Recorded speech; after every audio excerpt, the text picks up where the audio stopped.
I've never been able to hear the interviews anyway, so it doesn't bother me. Which is always very fun when you play the interview and come back to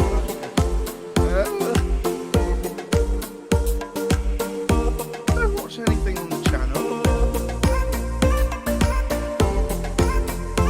I'm subscribed to the channel.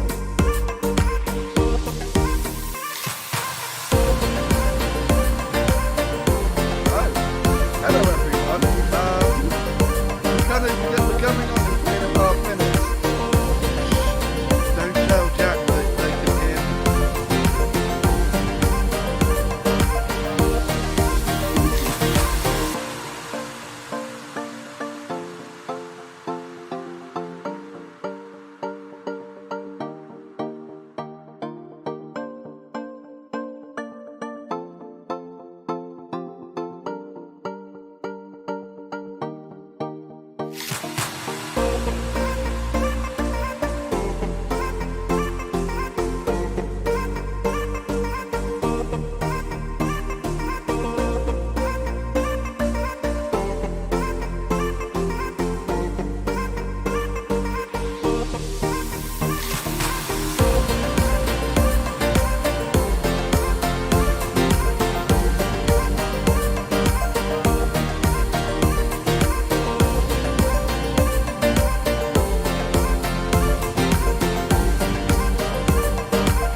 Good evening and welcome to the Febar. I'm your host, Jack Jordan Maynard, and joining me as ever, the person that admitted that he didn't watch anything on the FEZ channel is Mr. Jack Pickering.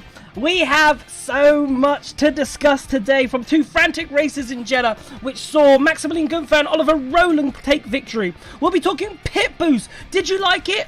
I liked it. I thought it was a good spectacle. And what else will we talk about today? Taylor Barnard, what a star he is. Remember, you can come on to the show by joining our Discord using !Discord in chat, and you can come and speak to us. You can join the waiting room, and we've already got so many people in the waiting room already. It is absolutely unbelievable. Onto the show, Mr. Pickering, how are you? You don't need to ask me that. They've already heard it. They've already heard you. I don't know how that happened. The only person that was live actually when we started was me, and I was like, okay, don't say anything. No, you can say something, but I can't. I don't even know because I've just hit my own microphone there. But I was like, it's just me. I'm live, but I'll switch myself off. Yeah. Went and had a cup of tea. Did the old pre-show jig that I do because I get too excited. Maybe slight ADHD just to get all the energy out. But here we are.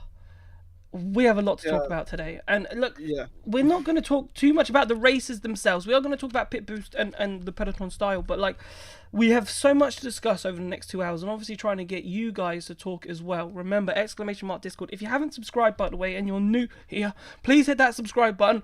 We are getting really close, Mr. Pickering, to 1,000 subscribers. I think we're We're 42 away. From what I can see on the other screen. Yeah. 42. 42 away. So if you want the life, the universe, and everything, that one's Fred Hunter. Yeah. So if you haven't, please do !Discord. Come and join the community. There's like 150 people in here at the moment. So hopefully we can have a good day. But let's start then, because I wanted to start with pit boost and peloton and get your idea, because obviously we saw the pit boost for the first time on Friday, and then we had the peloton style race, which we're very much accustomed to on Saturday. What were your thoughts on both races? I liked how they were different. I liked how we had one race that was it was a bit like the peloton that we had like the last few years. Even though I am against peloton, I still am against peloton. But that's don't clip that and send that to the bike company. Don't. I mean the race. I mean the races. You got this, peloton. Yeah. No, I'm not a huge fan of the style of races, but it was nice to see. It was nice to see that we had two different styles of races, and I really enjoyed Pit Boost, and I think it was a fantastic addition to the series. Yeah, I did. I enjoyed it. Like, there was a lot of naysayers, Pico, right? And I'm a bit confused by the naysayers saying it was too confusing, it was a bit of a gimmick, and I was like, you know what? For me, it was no different to a two-stop race in Formula 1, or maybe back in the day where there was a 2 and 3 stop race and you had to wait to the end to find out what was going to happen. And I think it was brilliant. The fact that Maximilian Gunther, right, didn't take that first attack mode, fell down all the way to 8th, and then went and won the race. I thought that was a brilliant piece of strategy. I don't need to know what's happening in that middle. You want to kind of follow it. You think, oh, he's fallen down, or why is he fallen down? But then you realise, oh, because he hasn't taken his attack modes, bish bash boss, he drives through the field and he wins the race. And by the end of the race, you understand what's happened and how it was easy to tell. I don't know why so many people thought that it was confusing. For me, I really like Pit Boost. Get rid of the peloton. Just go Pit Boost, full Pit Boost, because I thought it was brilliant.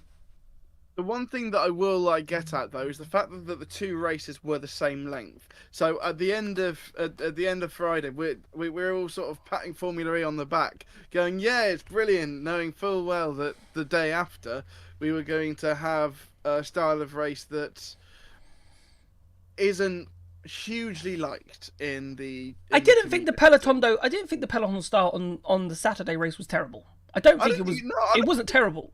It wasn't Berlin level. Decent, it wasn't as bad Portland. as like Portland or something like that. But it was still it was still a race that was it wasn't. I prefer the pit boost. Yeah, I preferred the pit boost race. It felt like a normal race. It allowed people to attack. Like, Gunther built up a 2-second lead, and probably at that beginning stage thought that was a bit too much, right? And obviously he had to calm himself. Well, yeah, we saw what happened with Roland as well. He built up a 2-3 second gap, and then it doesn't matter if you're leading by that much at that point. You need the energy at the end, and Roland did not have the energy. But it just threw up so many different strategies. And then obviously we saw on the Saturday race, there was the collisions, the bumping, the grinding, which I know we used to seeing, right, in Formula E. But it was quite refreshing, I thought, to have a race where that on the Saturday that didn't happen. I know we had the Nico Müller incident at the start, but that can happen in any race, right? And the same with Maximilian Gunther. I'm not saying Maximilian Gunther's crash with Da Costa has anything to do with the peloton. That was just a first lap accident, same as Nico Müller, first lap accident. But it was just nice to know that, when you hear on the Saturday in the press conference those words of, I have to give up the lead. But on Friday, they didn't have to give up the lead. They knew they could hang on to it, right? They knew they could, actually, I'm going to fight for this. I'm going to be the one at the front, and I'm going to try and lead. And that's what Roland and that's what Gunther tried to do. Yeah, and the one thing that, and I've said it before in respect to the peloton, I hate the fact that we have this race where no one wants to lead, and so everyone sort of backs off and follows each other. I don't like that. If you're in a race and you're not wanting to lead it, that's not a race in my eyes. You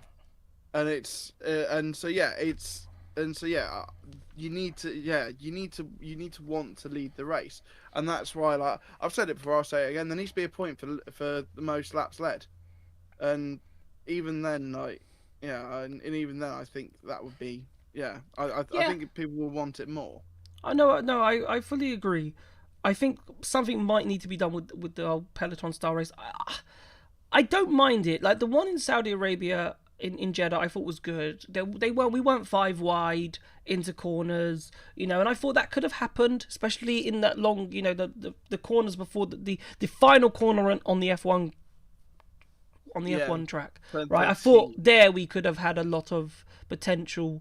Yeah, I think for 4 or 5 wide. Where it went 4. I think there was one point where it went 4, but there wasn't. It wasn't consistent, which I think was good. But I honestly think Pit Boost was a roaring success. Yes, there were 1 or 2 issues. Poor Dan Ticktum. We are going to speak a little bit about Dan Ticktum a little bit later on in the show. So if you have anything about what's going on with Dan Ticktum lately, please get onto the waiting room, because we definitely love to hear from you. If you want to talk about Dan Ticktum. Obviously he had the reset, and there are going to be teething problems, but I don't think that's from the technology. That's just from the teams or the car, whatever it is. It's just a problem that they had, and it was just unfortunate, and it just seems to always happen to Dan Ticktum, unfortunately for him. But as I said, we will get on to that. But I'm going to move on to Oliver Rowland, and this is another talking point that I was going to bring up for the show. And again, if you want to come on and have your say on this, you can.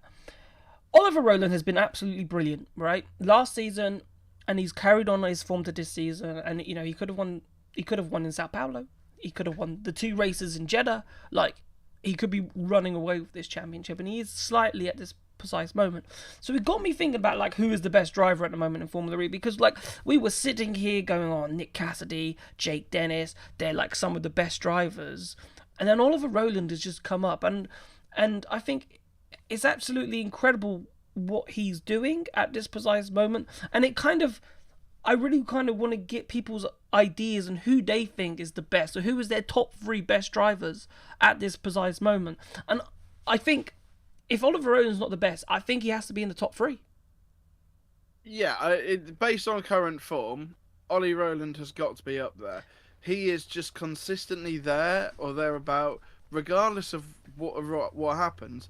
And the thing is, the one race that he didn't do well in this year was Sao Paulo, where he was leading for most of it, and then got a drive-through penalty towards the end for something that was out of his control. It would not, like, and I said this during the commentary that I was part of with Joshua Birch this weekend. It would not surprise me if Ollie Rowland wins this championship, possibly before London. No, at the rate that he's going, it wouldn't surprise me as well, because he was on top of that Nissan car before it was this good last season, right? And he was pushing that car probably further than where it was supposed to be. And now that it's the leading runner, he's just exceptional. So we're going to hear from Oliver Rowland, obviously talking after the race on, what was it? It was on, can't remember which one. I've forgotten. I think it was Saturday. Friday he was second, Saturday he won. Yeah, I think honestly it was the Saturday one that I've got the clip from. So we're going to hear from Oliver Rowland now. Now, just a slight technical hitch. I believe you will hear the interview. I won't for the first time in my life. I've normally always got them in my ear. But Streamlabs has decided that, no, you're not going to hear them today. So Welcome to my world. So just in case you don't hear them, please let me know, because we'll stop it, because I won't be able to hear it. But I've tested it and it does work. So 3, 2, 1. Here's Oliver Rowland. 17-point lead at the top of the championship. Just how are you feeling right now? Yeah, obviously really good. Yesterday was a good day. Yesterday was a little bit disappointing, obviously, to lose it in the last corner. But I think, again, today we executed qualifying in a good way. We didn't quite have as much as Taylor, who did a great job and a great lap. But yeah, in the race we stayed calm. Honestly, going into the race, I was pretty content even to be in the top 5, not knowing how the race would go. But I was able to I was in a fortunate position in the beginning where I could kind of be efficient, not be under too much pressure, and manage to build up a bit of energy. But yeah, feeling really good, really happy with the car, with the team. Clearly we're in quite a good place at the moment, so yeah, just trying to enjoy it and make the most of it. We heard you talking about the energy on your team radio. How confident were you with the strategy after yesterday and what happened? Well, I always have like flashbacks of Misano, then flashbacks of Sao Paulo, and then a little bit yesterday. So there's always a moment where I'm doubting what's going on. But yeah, it was clear that the energy advantage was quite early on, and the communication honestly was really good with my engineer today. He was able to keep me informed of who was doing what, and yeah, thankfully it was right. And also nice that he could celebrate with you this time around. Sorry? And nice that he could celebrate with you at the track this time around. Yeah, absolutely. You know, both my race engineer and performance engineer, you know, they work extremely hard. So big credit to them. And yeah, he wasn't able to be there in Mexico with his appendix, so nice for him to be here today. Finally, how different did this race feel to yesterday? Obviously, there was a lot of talk about pit boost yesterday. That's been and gone until the next doubleheader. This was a different style of race. Yeah, it was completely different. We knew it, right? The energy today was much lower than yesterday. We knew it was going to be that stacked up peloton type of race where you can have contact, you can be unfortunate, you can pick up punches, you can get damage. You kind of just have to stay out of trouble. I think they're two different kind of races. I have to watch both of them back because I only saw them from my perspective. So I don't know what the general feeling is, whether people prefer yesterday or today, but they're definitely a different spectacle. But both are reasonably enjoyable. Maybe today's one less so if you come out worse. But yeah, I think it's something that we have to get a feel for and see which works. Another win, 17-point lead at the top of the championship. Just how are you feeling right now? Yeah, obviously really good. Yesterday was a good day. Yesterday was a little bit disappointing, obviously, to lose it in the last corner. But I think again. And that there was Oliver Rowland. That was a weird experience for me, and I did not like it. If it did repeat on you, I do apologise. I think like it did repeat from. Even though it's not set to loop, if we stopped midway, I just thought it looked like it came to its natural conclusion anyway. But he was talking there. I know what he was talking about. You know, obviously talking about the two different styles of races with the pit boost and the peloton. And obviously he said I don't really know like what happened in terms of he'd have to go watch them back, but they were two different styles of races, and obviously with the pit boost they don't have to worry too much about the energy, so they can attack effectively. So I think that's the good thing about the pit boost race. Are you genuinely saying that after we play an Ollie Rowland interview? They don't need to worry too much about the energy. He ran out. He did run out, yes. He literally ran out on Friday. He did run out on Friday. He did. Right, I want to move out. I want to move on, and that's what he was saying, because he said that because he wanted to double check, right? He wanted to double check. From your parents' place, or What's that? You said you wanted to move out. Oh yeah, that too. I was going to move on to Taylor Barnard. But yeah, you're very right, because he said that as well in terms of, you know, I've forgotten now. Let's move on to Taylor Barnard. You've thrown me off there. Taylor Barnard, what a talent we have on our hands with Taylor Barnard. And obviously this is a big talk point. I know lots of you will want to talk about Taylor Barnard. Now, I'm going to throw this out there. right? I think he could be the first driver. Well, is it true? Because we had Nick de Vries. I'm going to say he's going to be the first driver. And Pierre. And Pierre slightly, but Pierre doesn't really count. Pierre didn't really count. Yeah. How do we frame this? I think he might get a seat in Formula One one day. I think he might be one that goes from Formula E to and be consistent in Formula One. However, there's a long way to go in this process. If he continues his trajectory, I honestly think Zach Brown's got to be looking at some FP1 appearances for him across the season, because this boy is unreal. To do what he is doing, to have 3 podiums in 4 races in your first season is incredible in this series. Yeah. Again, this is something that I said on in commentary the other day. I think if he wins I don't think it's if, it's when he wins a race. When he wins a race, and if he fights for the title this year, Zach has got to reward him with at least an FP1, because he deserves it. Because so far he's been incredible. Now, this is something that I think we've mentioned before, but I'm gonna do a little reveal thing here. So I mentioned that I did in Madrid a predictions thing with some other journalists. Oh, yes. Are you going to tell one of your 4 predictions? I don't know if you're allowed to do that. Was it that he was going to get a podium, or he was going to get a win? Yes, I said he was going to get a podium. Oh, so it's already happened. I got it, Sao Paulo. He's at 3 and 4. It's mental. It's incredible. It's incredible. It's incredible. Yeah, so... I knew he was good. Like, when he finished 7th in Valencia last season when we were there in testing, and I remember saying to you and Jasmine, I was like, he's going to be amazing, this kid. This kid he's going to be amazing. And to see his fruition and that come to fruition at this precise moment. Like, he's arguably the best Formula E rookie there has ever been at this precise moment.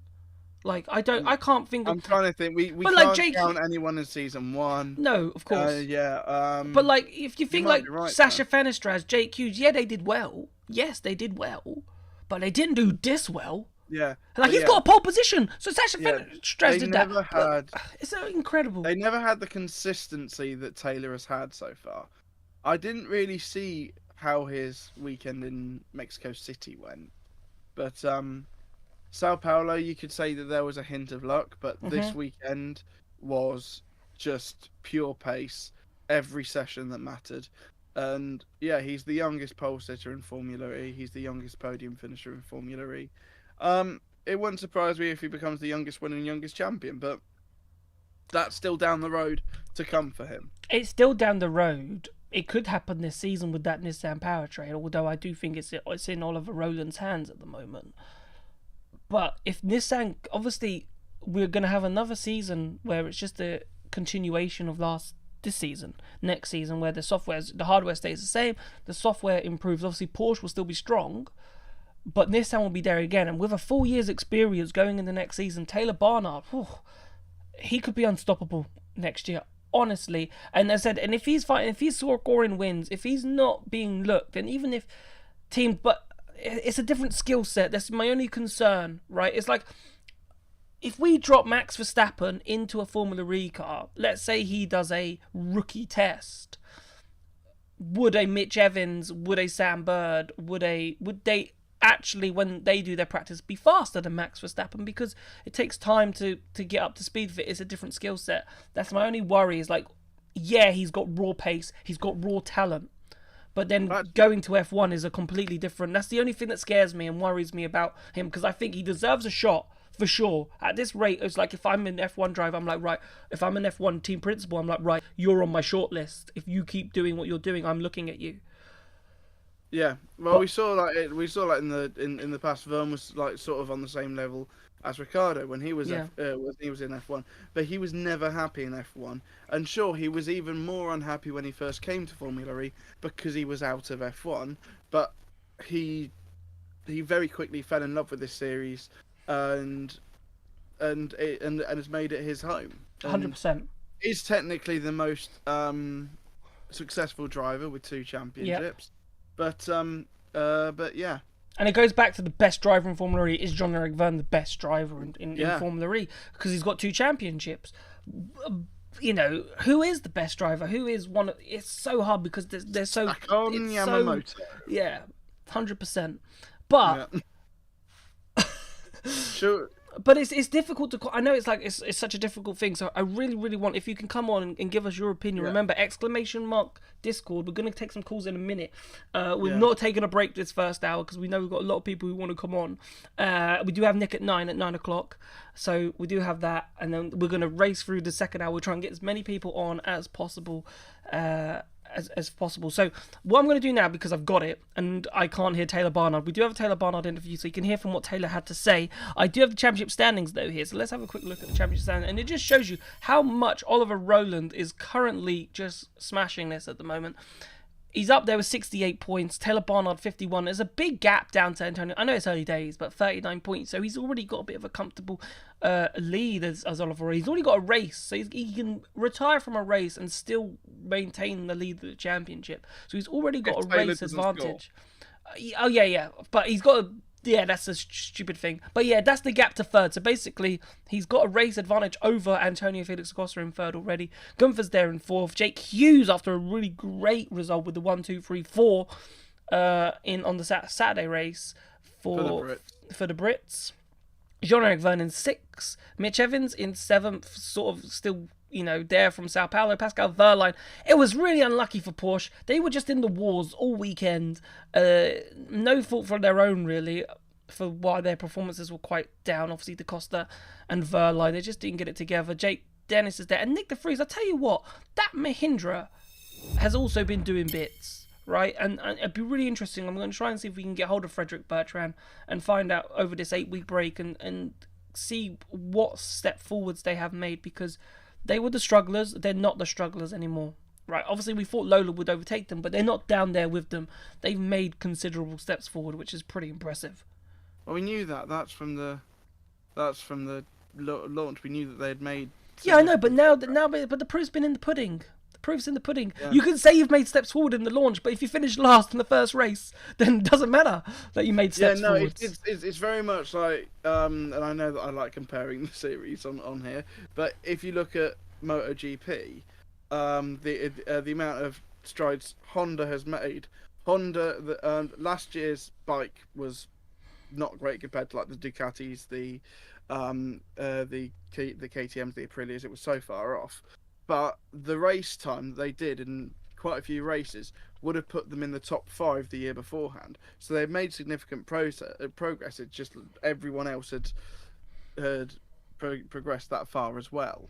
And that's the thing. You don't stop moving in motor racing, and the minute you do, you fall to the back.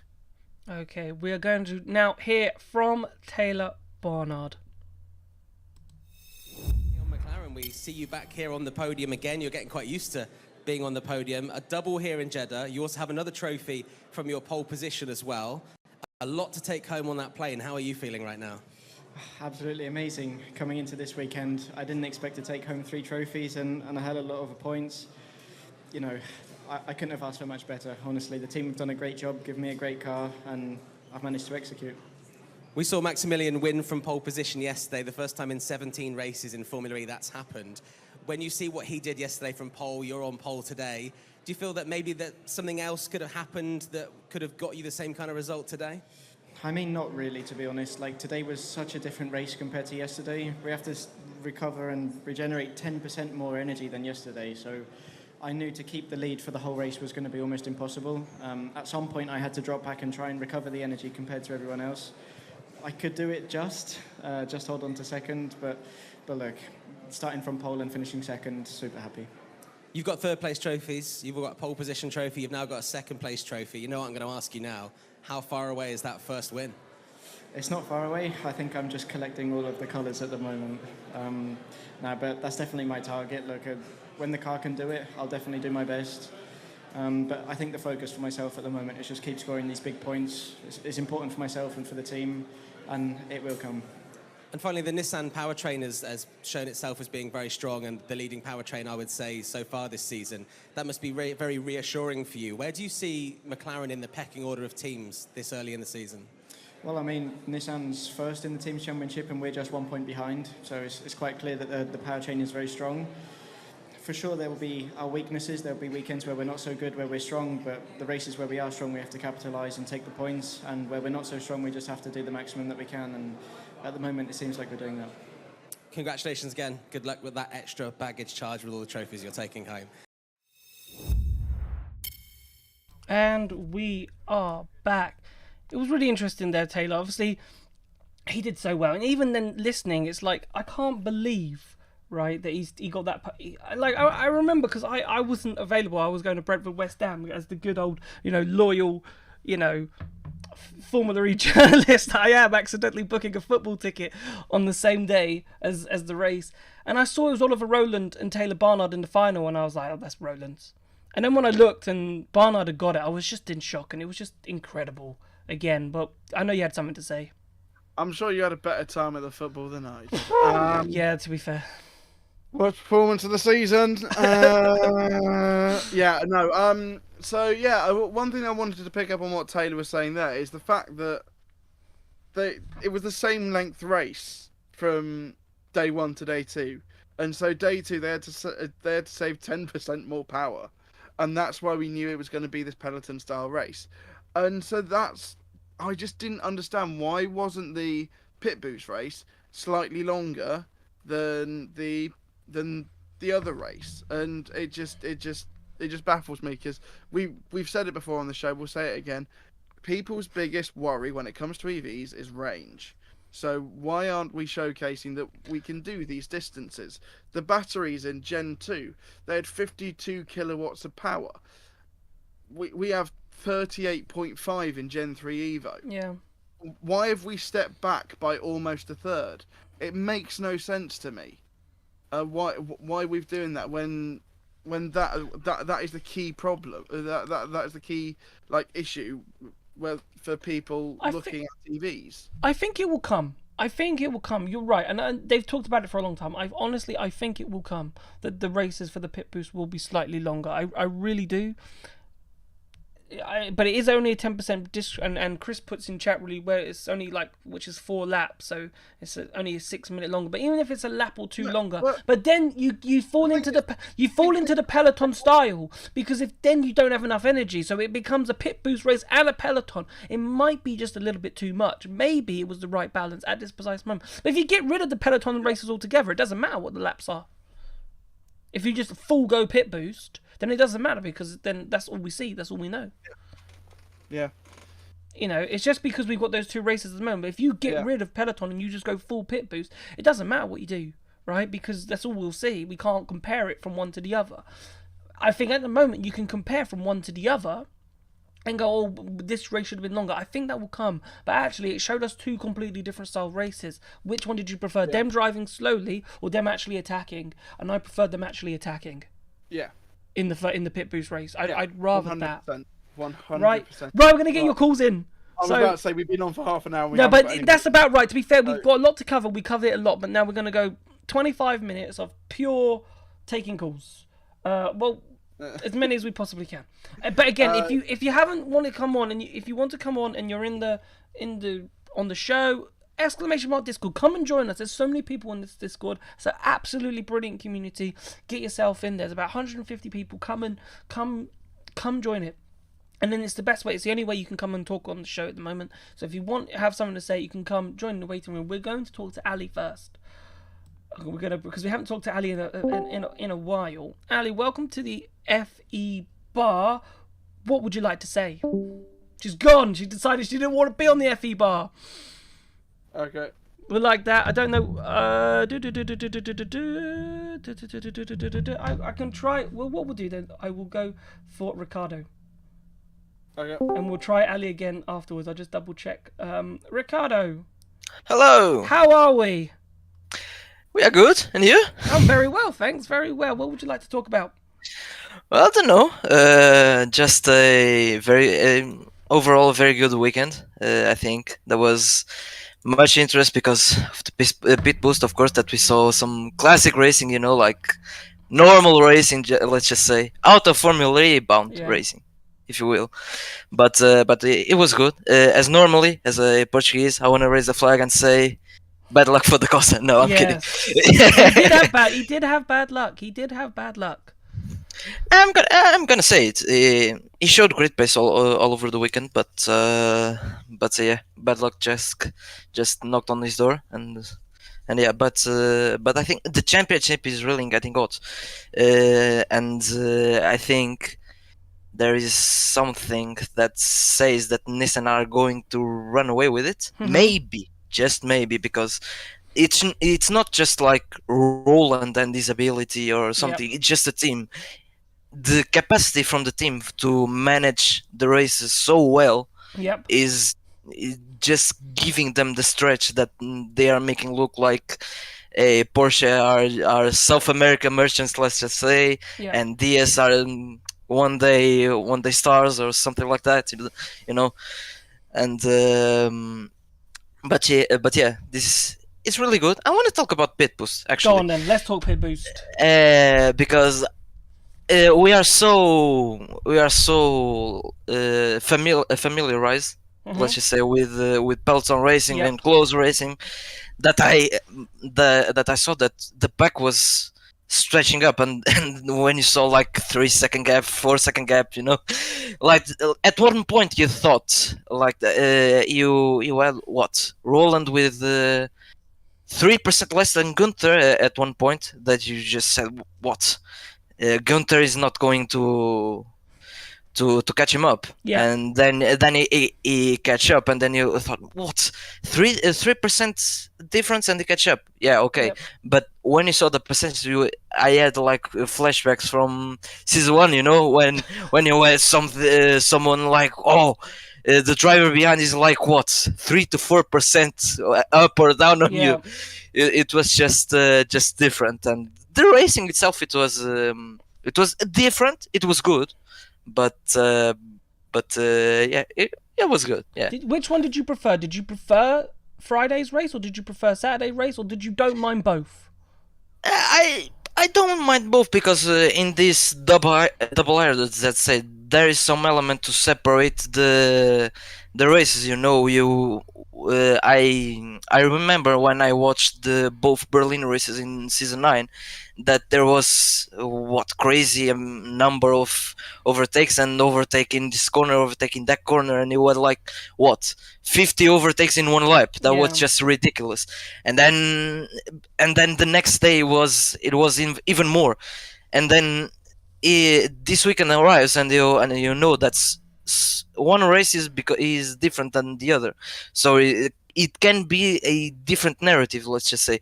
We saw the kind of normal race for Formula E standards nowadays, with the peloton races on Saturday, and then on Friday you had something different. So although it can be more the pack can be more separate, I think it's good, because there is other narratives in the race, and so on. So yeah, I liked it actually.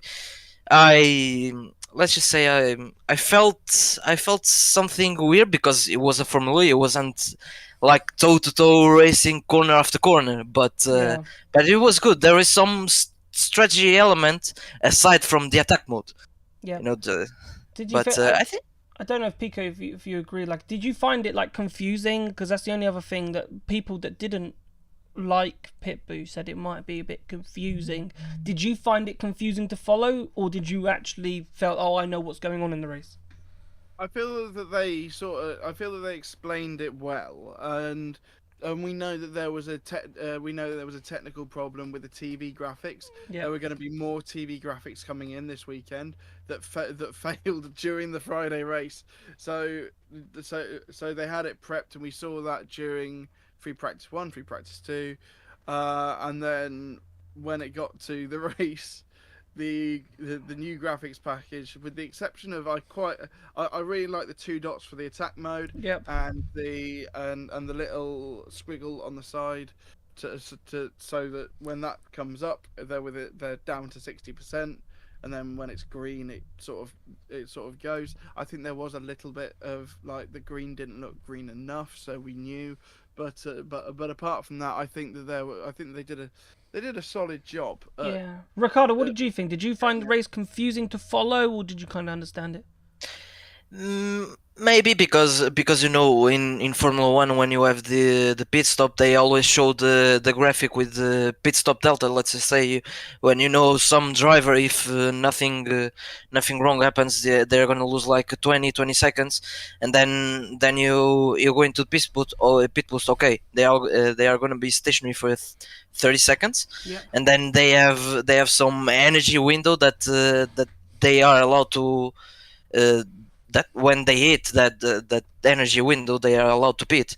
And at first it was a bit confusing, and then figuring out where the drivers are going to come out of let's just say. And it was a bit confusing at first, but then it all sorted out. But I think it was a first experience, of course, for Yes, Formula of E. course. I think, and I hope they are going to learn from those mistakes that Pico stated.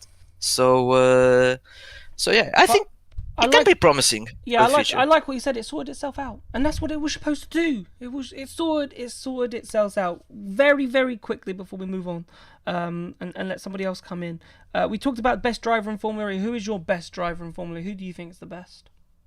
Best driver all time or this season? Just in Formula E right now. Right now, man, bias is saying Antonio. Yep, I But thought that might come up. bias aside, I think at the moment I would put Roland and Antonio, maybe giving the edge to Roland. To Roland. Actually. Perfect. Yeah. All right. Thank you, Ricardo. Thank you for coming on the FE Bar. Really appreciate it. Yeah, it's a pleasure. See you guys. See you later. Yes. I didn't say I've put him in the wrong channel. I've put him in that one. Never mind. He's back where he should be. You know what? I didn't say. I think I said it. Nick Cassidy, and like Nick Cassidy for me is like, I think he's the best. I know at the moment like the Jaguar's not shown, and I know take form out the window. I think form doesn't need to be in it, because if you're in a crap car, you're in a crap car. Like, but I can't see past Nick Cassidy. Say a bit of vindication because a lot of people have been saying like that for like the last few weeks. Oh, Jaguar's only the third best powertrain. I think last weekend has sort of proved that they might be a little bit further behind than we think. Yeah, I think so. So I'm hoping this time we are joined by Ali. Hello, is it working this time? It is working this time. You just jumped away God. and then we got scared. Maybe you didn't want to come on the show, so I just had to double check with the production team. No, I don't know what happened. I think it's because I had my phone connected to the voice, but I've got Discord open on my laptop, so I think it just pooed itself. Yeah, I might have done. But look, you're here now. What would you like to talk about? Oh God, I mean, first off, McLaren. As a big McLaren fan, I've been in pieces the whole weekend. Good for good reasons. Have you come thankfully. down from the Good sea? reasons. Not quite, and I don't think I will. Oh, it's incredible. Just from the fact that like we started off the season so well, and at first I wasn't sure if it was just like a Formula E blip. Yeah, we've had a really good race because everybody else has had a really bad race, but it sort of carried on. That Mexico wasn't perfect, but then in Jeddah, obviously with Barnard, just pole, 2 podiums, and Bird, he wasn't far off behind, and he had his own like share of bad luck and everything. yeah. But I just think it's absolutely incredible that Barnard's second in the championship. We've got 3 podiums so far this year, a pole position, and there was like a genuine chance of a race win as well. Oh yeah, for sure. I think I expect him to win a race this season. It's not. Oh, 100%. It's not like I expect him the way that he started. I expect him to win a race. I don't know what you think, Pico. Yeah, I think it's definitely possible, and I think there is a sort of it's not if, it's when. Yeah. And I'm not saying that that's going to be this year. It might be next year, but I'm saying this season. He's going to win a race this season. I'm not saying next season. For me, it's this season. It could be this season.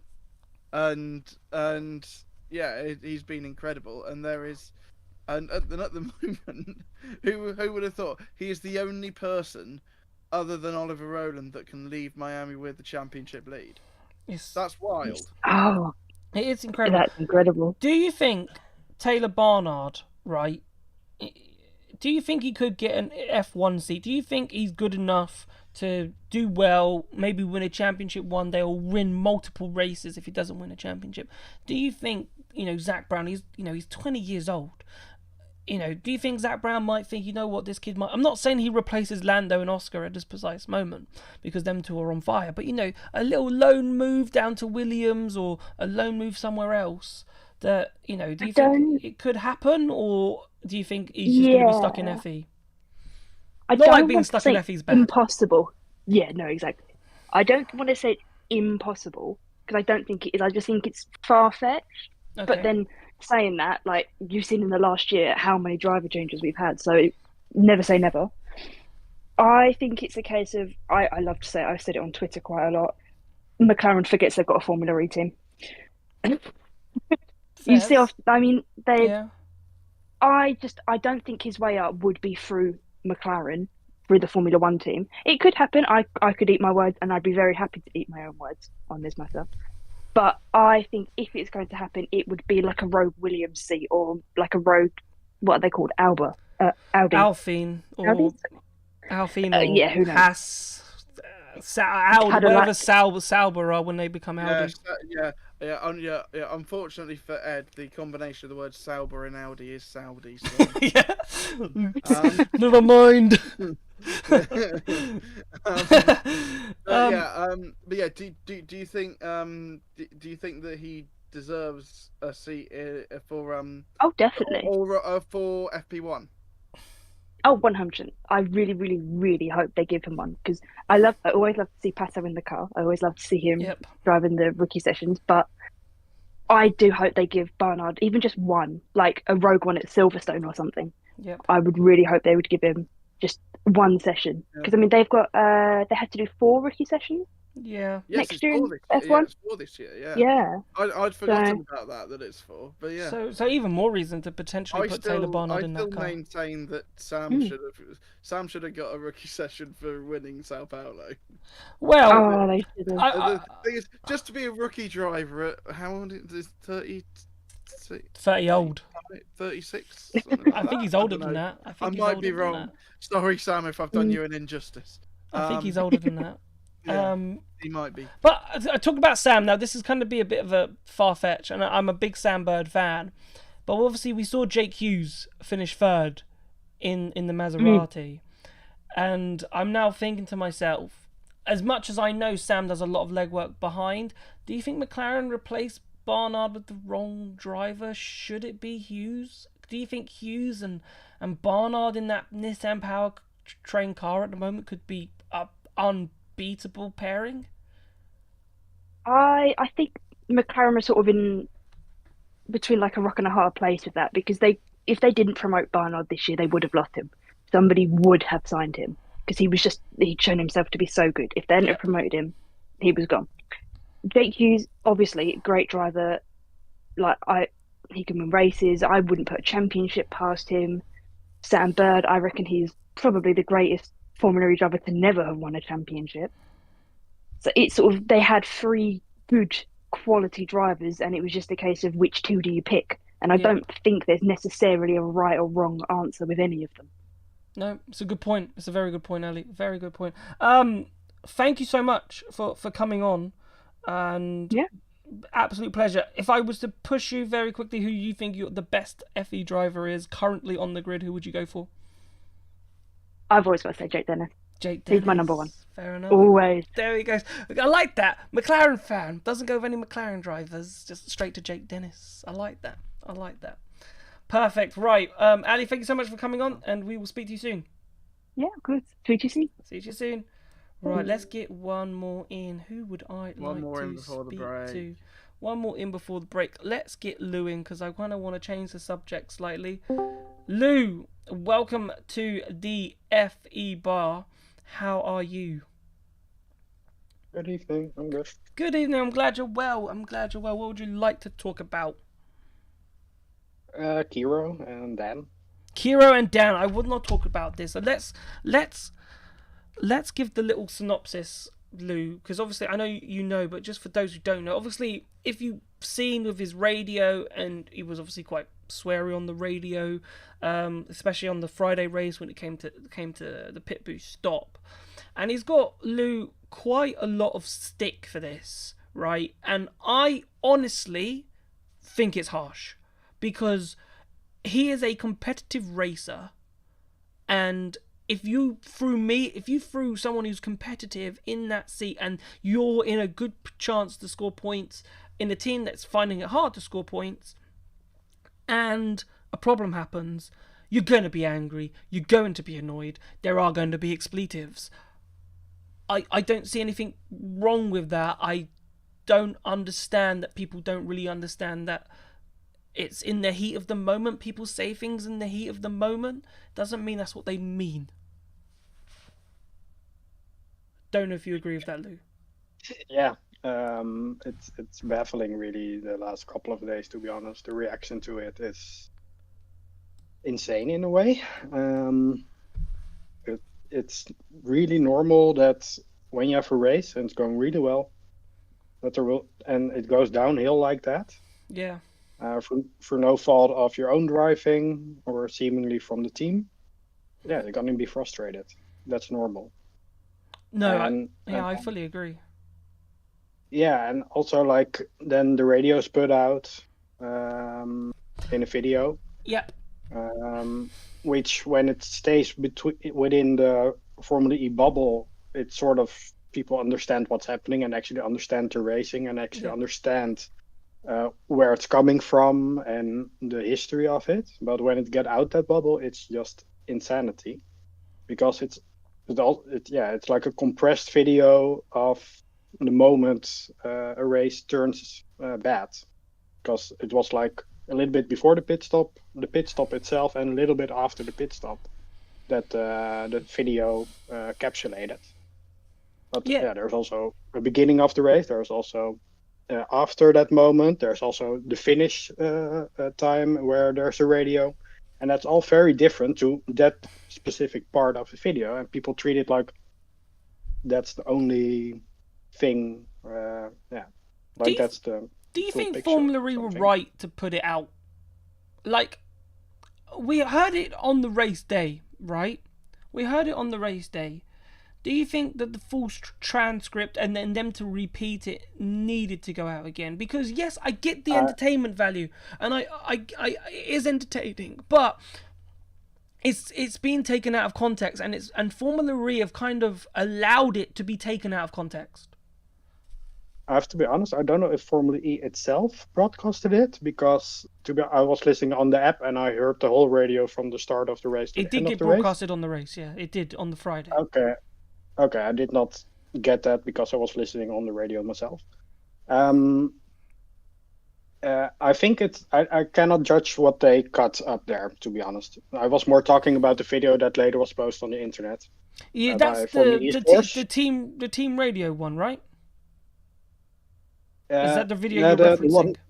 No, the video of Formula E source I'm referencing. Oh, okay. I haven't seen any official Formula E things, to be honest, about it.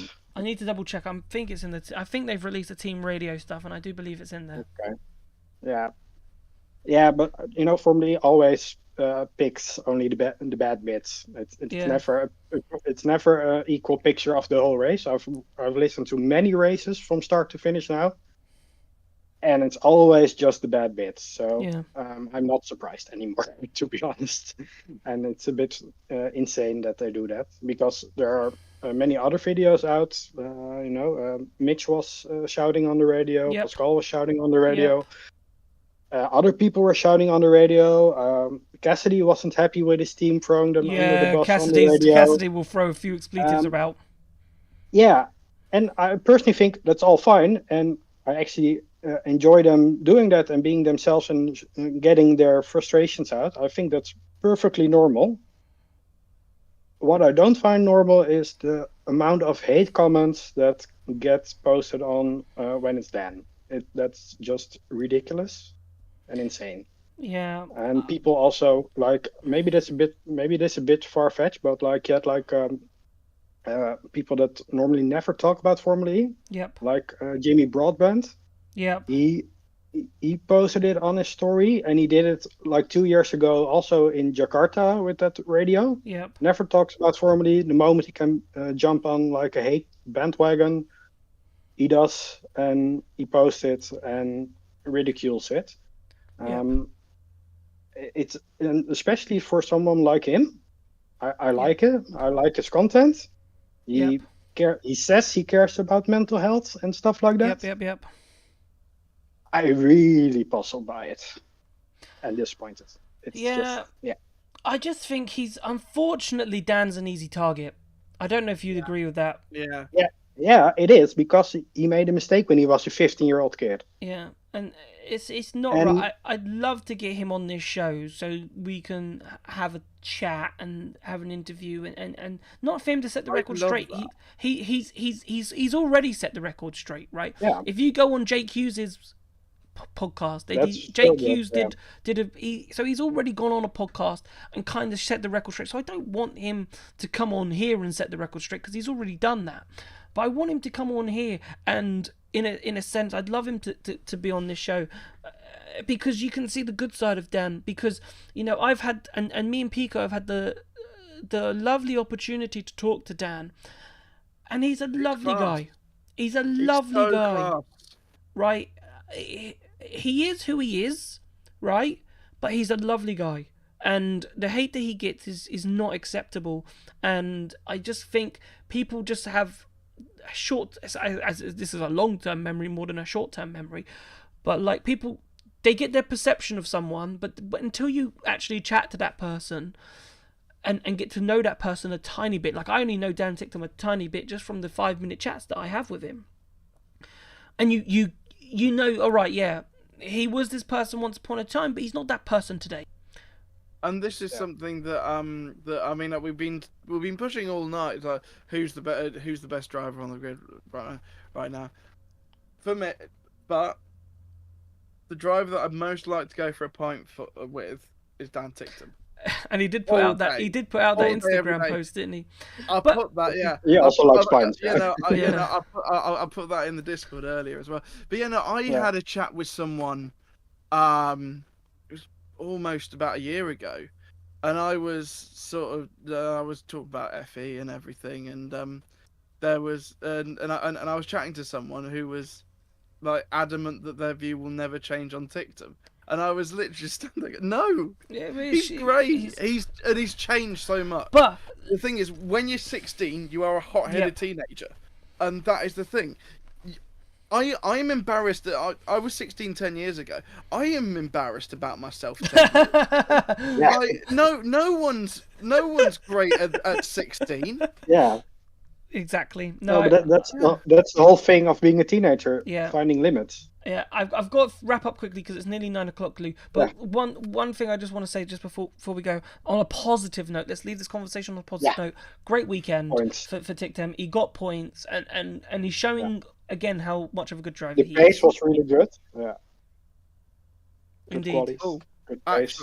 Actually, I will just do a little bit of breaking news. By the way, I drove past the Kiro factory earlier today, and they finally put the sign up. Nice. Ah, Happy days. The because sign is up.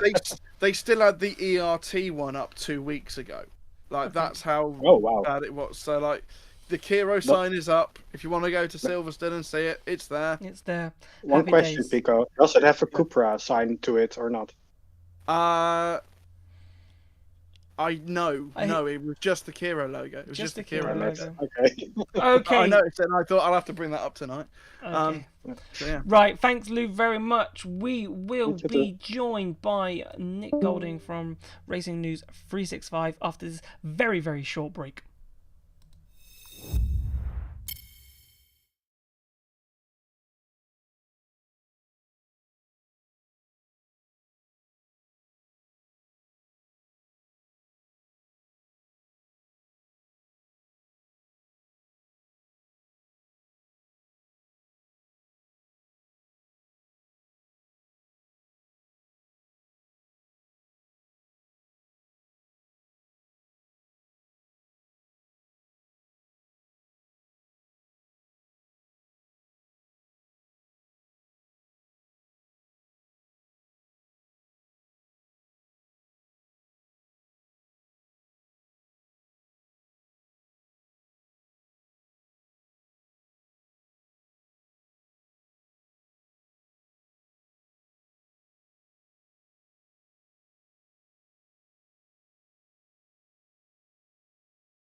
And we are back, ladies and gentlemen, and we are joined by the wonderful Nick Golding. Nick, how are we? Hello. I am very, very good. I'm in a cheerful mood. I'm in a talkative mood, so I'm sorry for those in the waiting room. No, I'm happy. It's been a great few days, and yeah, let's get things going. I'm ready to get some. I just talk. I don't know where I'm going with this. Sorry, I'm very excited. When I'm excited, I start talking waffle. I'll direct you. Go for it, because I'm not. I'm used to hosting, so it's nice taking the back seat for a change. We've talked a lot about Barnard. I know you want to talk about Barnard, but you wanted to also talk about Jaguar. So I thought we'll start with Jaguar because we've had a nice chat with the fans about thinking about, but Jaguar, the demise is real. Right, and I remember Jag. I remember when I spoke to Mitch Evans and I interviewed him, and we were talking about the championship and winning the championship because there was no guarantees, and he gave you that straight, that no, one race at a time, just focus. I'm not going to take it any differently. Now, a championship win looks miles away at this precise moment because that car is just nowhere. The thing is, you've got to remember that we are 4 rounds into. I know it's only technically Gen 3 Evo, but it is the evolution at this point. It is that Gen 3 Evo is effectively an entirely new era of Formula E because it's so different. And yeah, quite clearly Jaguar are on the back foot because I spent quite a lot of time behind the scenes with Mitch and Nick, who, to be fair to them, we're in pretty good moods throughout the weekend, even when things were going to crap. Whilst in the media pen, they weren't the best. They're two of the drivers I get on with pretty well, personally. And it was quite funny because I was chatting to Mitch and after qualifying from the Saturday, and I was saying, because he was a bit like, he's going to be a tough race, because I actually broke the news to them during the autograph session that Stoffel was disqualified. They didn't know at the time. Okay. And let me just say, I actually was the person who broke the news to Da Costa as well, that he was going to be starting 4th. I know he's a driver with obviously a bit contentious right now. Anyways, but what's funny is the fact that Mitch was like, okay, good, so I can now wave Stoffel past them. Jag's problem at the moment is balance, because I was chatting to Mitch and I said, you never know, you might repeat what you did in Sao Paulo, and he said, I won't, because the difference in Sao Paulo is that the car wasn't quick, but it was a balanced car. Him and Nick didn't feel like the car was balanced at all throughout the weekend in Jeddah. I'm going to keep referring it to a weekend, by the way. I know it was Friday and Saturday. It's their weekend, so... It's a very good point, actually. But the problem with the Jags is it does look like they don't... I don't believe the whole top speed argument, only because if you've seen the stats and a recent post that went out, Jamie Chadwick in the FP0 set the highest top speed of the weekend. So that kind of shows that the top speed is not really a problem. Yeah, it's more the balance of the car. You could see, particularly through what we were calling the bus stop chicane. Yep. And if you watch Taylor Barnard's onboards, the confidence he had in that section, he was gaining at times 3-4 tenths in the duels on who he was against. The Jags, they look quite nervous, and again, the advantage that Nick and Mitch have is they are both very good drivers who know how to get their elbows out. And they basically said that in the pit boost races, it's going to be a struggle. But in the peloton races, that's where they can have a bad qualifying and work their way through, as Nick did. And actually, Nick was quite happy that he scored his first points. And in his words, the season starts now. Because what we've now got, and we have now got this mammoth 8-week break where the Jags basically have 2 months almost to figure some stuff out. Of course, so much is under homologations. There's not really anything they can particularly add. There are small changes they can make, though. So I wouldn't be surprised if, when it comes to Miami, we see them being much more competitive. Oh, no, this is the perfect time. It's the perfect time to reset, right? And go again in this 8-week period, because you can try and learn a lot about the car. And Miami is probably going to be a slight one-off track, because I'm not 100% sure. It's going to be a weird one. Surface is, you've got the oval, the banking. There's going to be a lot of different things that the car go on. Pico, you're muted. It goes muted. He said I saw him start talking a few I times. didn't know if you were talking because I thought it was confusing. I thought he'd muted it to talk to someone else. I know we still can't hear you, Pico. Still can't hear you. But anyway, Okay, so whilst he sorts you're that out, though, obviously figuring the, out the your- thing with Miami, of course, it's also a permanent circuit, so that adds another different layer. But you've got to remember, at the end of the day, this is Jaguar, who always seem to, in the end, be near the top of the championship, particularly in recent years. I keep comparing it to the start of the Gen 3 era, Yeah. when Porsche came flying out the blocks and their energy efficiency in particular was just absolute miles clear of the rest. Yeah. Jaguar, and this is a point James Barkley was making in the press conference. I know there was a few issues with the press conferences and stuff over the weekend on the FE app, but James Barkley made the point that you look at... You're It goes back. Yeah, no, I'm just saying that the press conferences look so But thankfully, Yeah. they were able to In all upload a clean fairness. version. You and Jack were great, but we couldn't see or hear anything. In all fairness, we could barely hear anything either, because I've never known a media centre so loud. But the thing that was interesting that James Barkley said, and it was my question and asking about, because Nick said ahead of Mexico that he doesn't expect Jaguar to be competitive, in particular with Porsche, until the second half of the season. Okay. James said himself that if you look at Gen 3, Jaguar ended it they didn't start with the best package, but they did end it with the best package, and they still picked up the season 9 teams title with Envision. So I'm not concerned with Jaguar at this rate. It's still very, very early in the season. We know, Porsche, supposedly have the best car on the grid, yet neither of their drivers are leading the drivers' championship. They're not leading the teams' championship or the manufacturers. So there's going to be so much to play for, because eventually it's Formula E.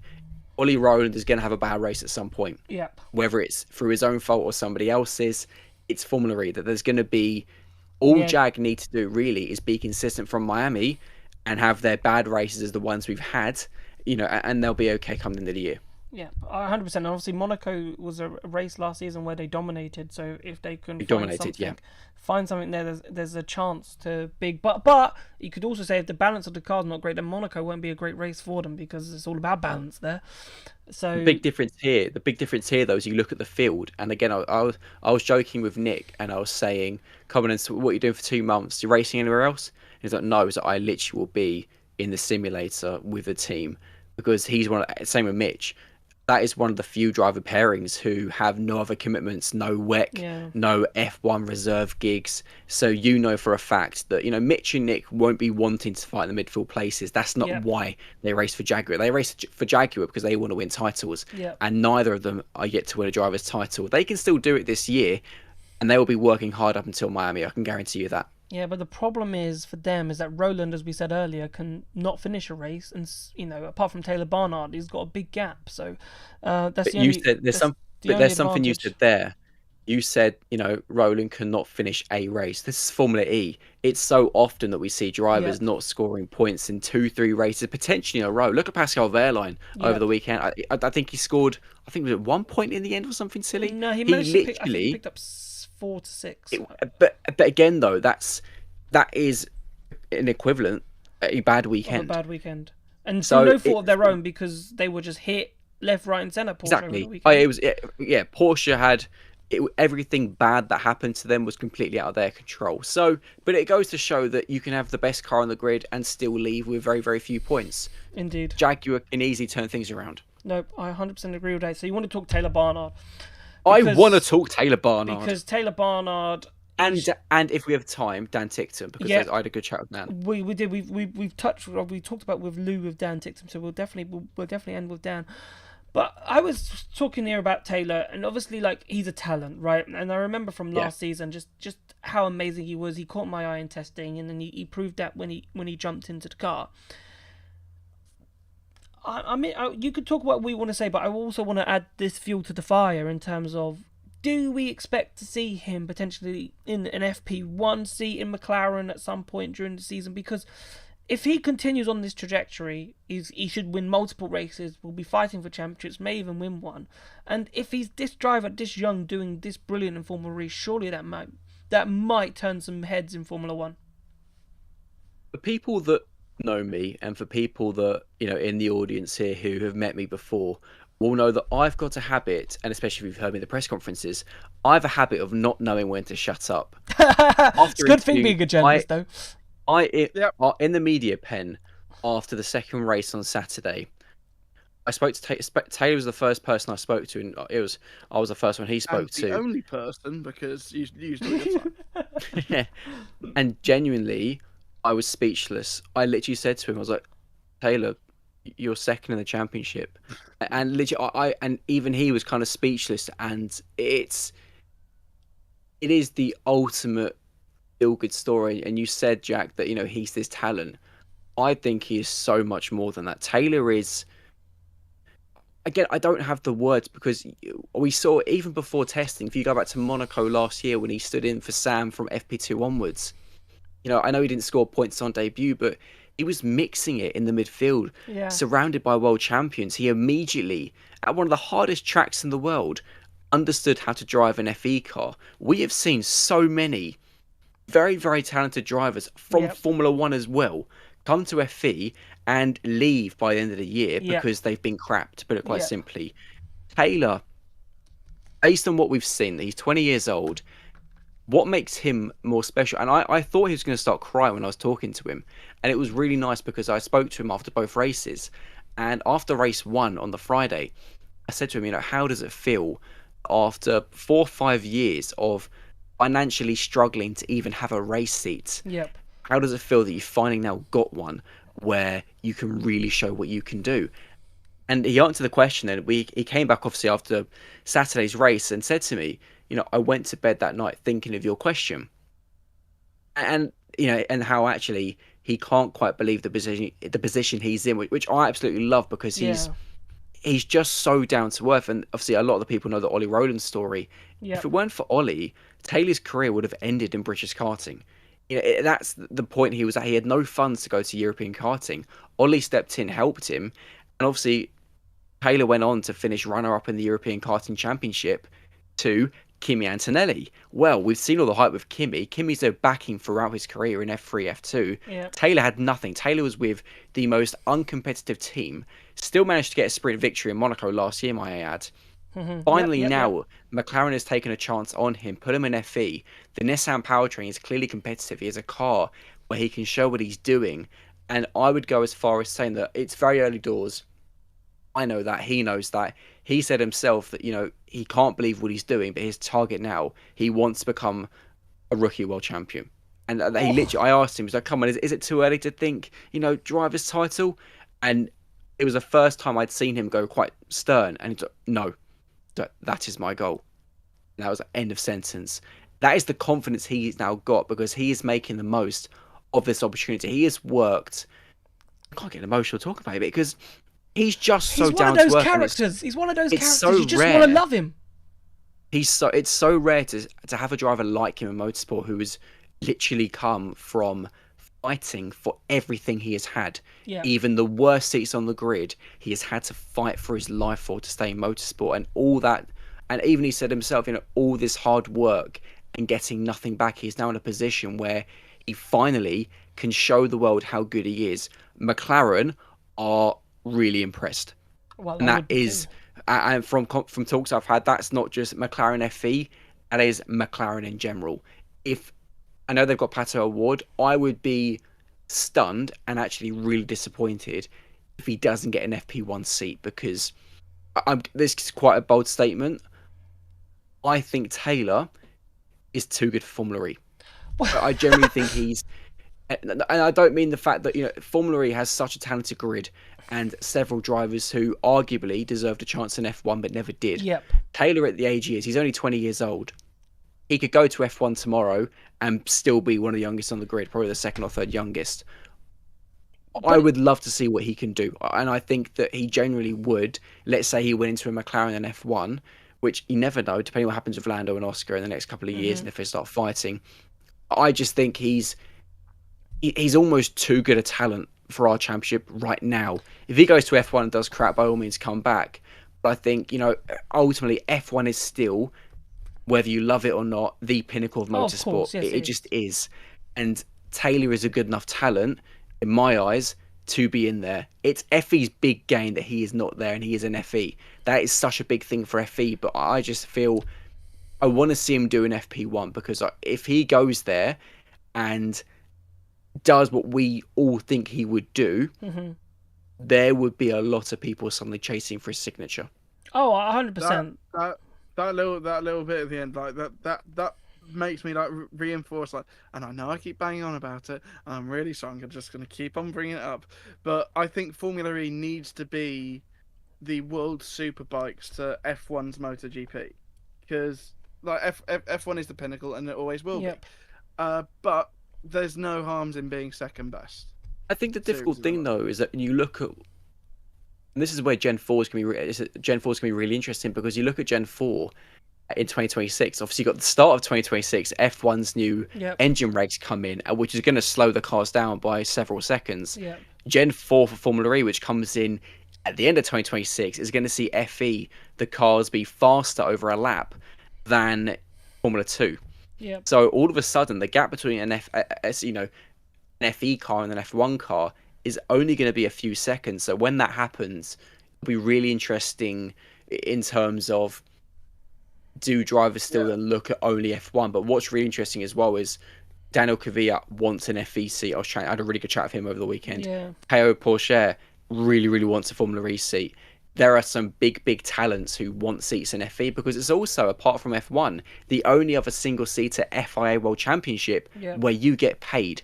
And that is a massive deal. So, yeah, Taylor is...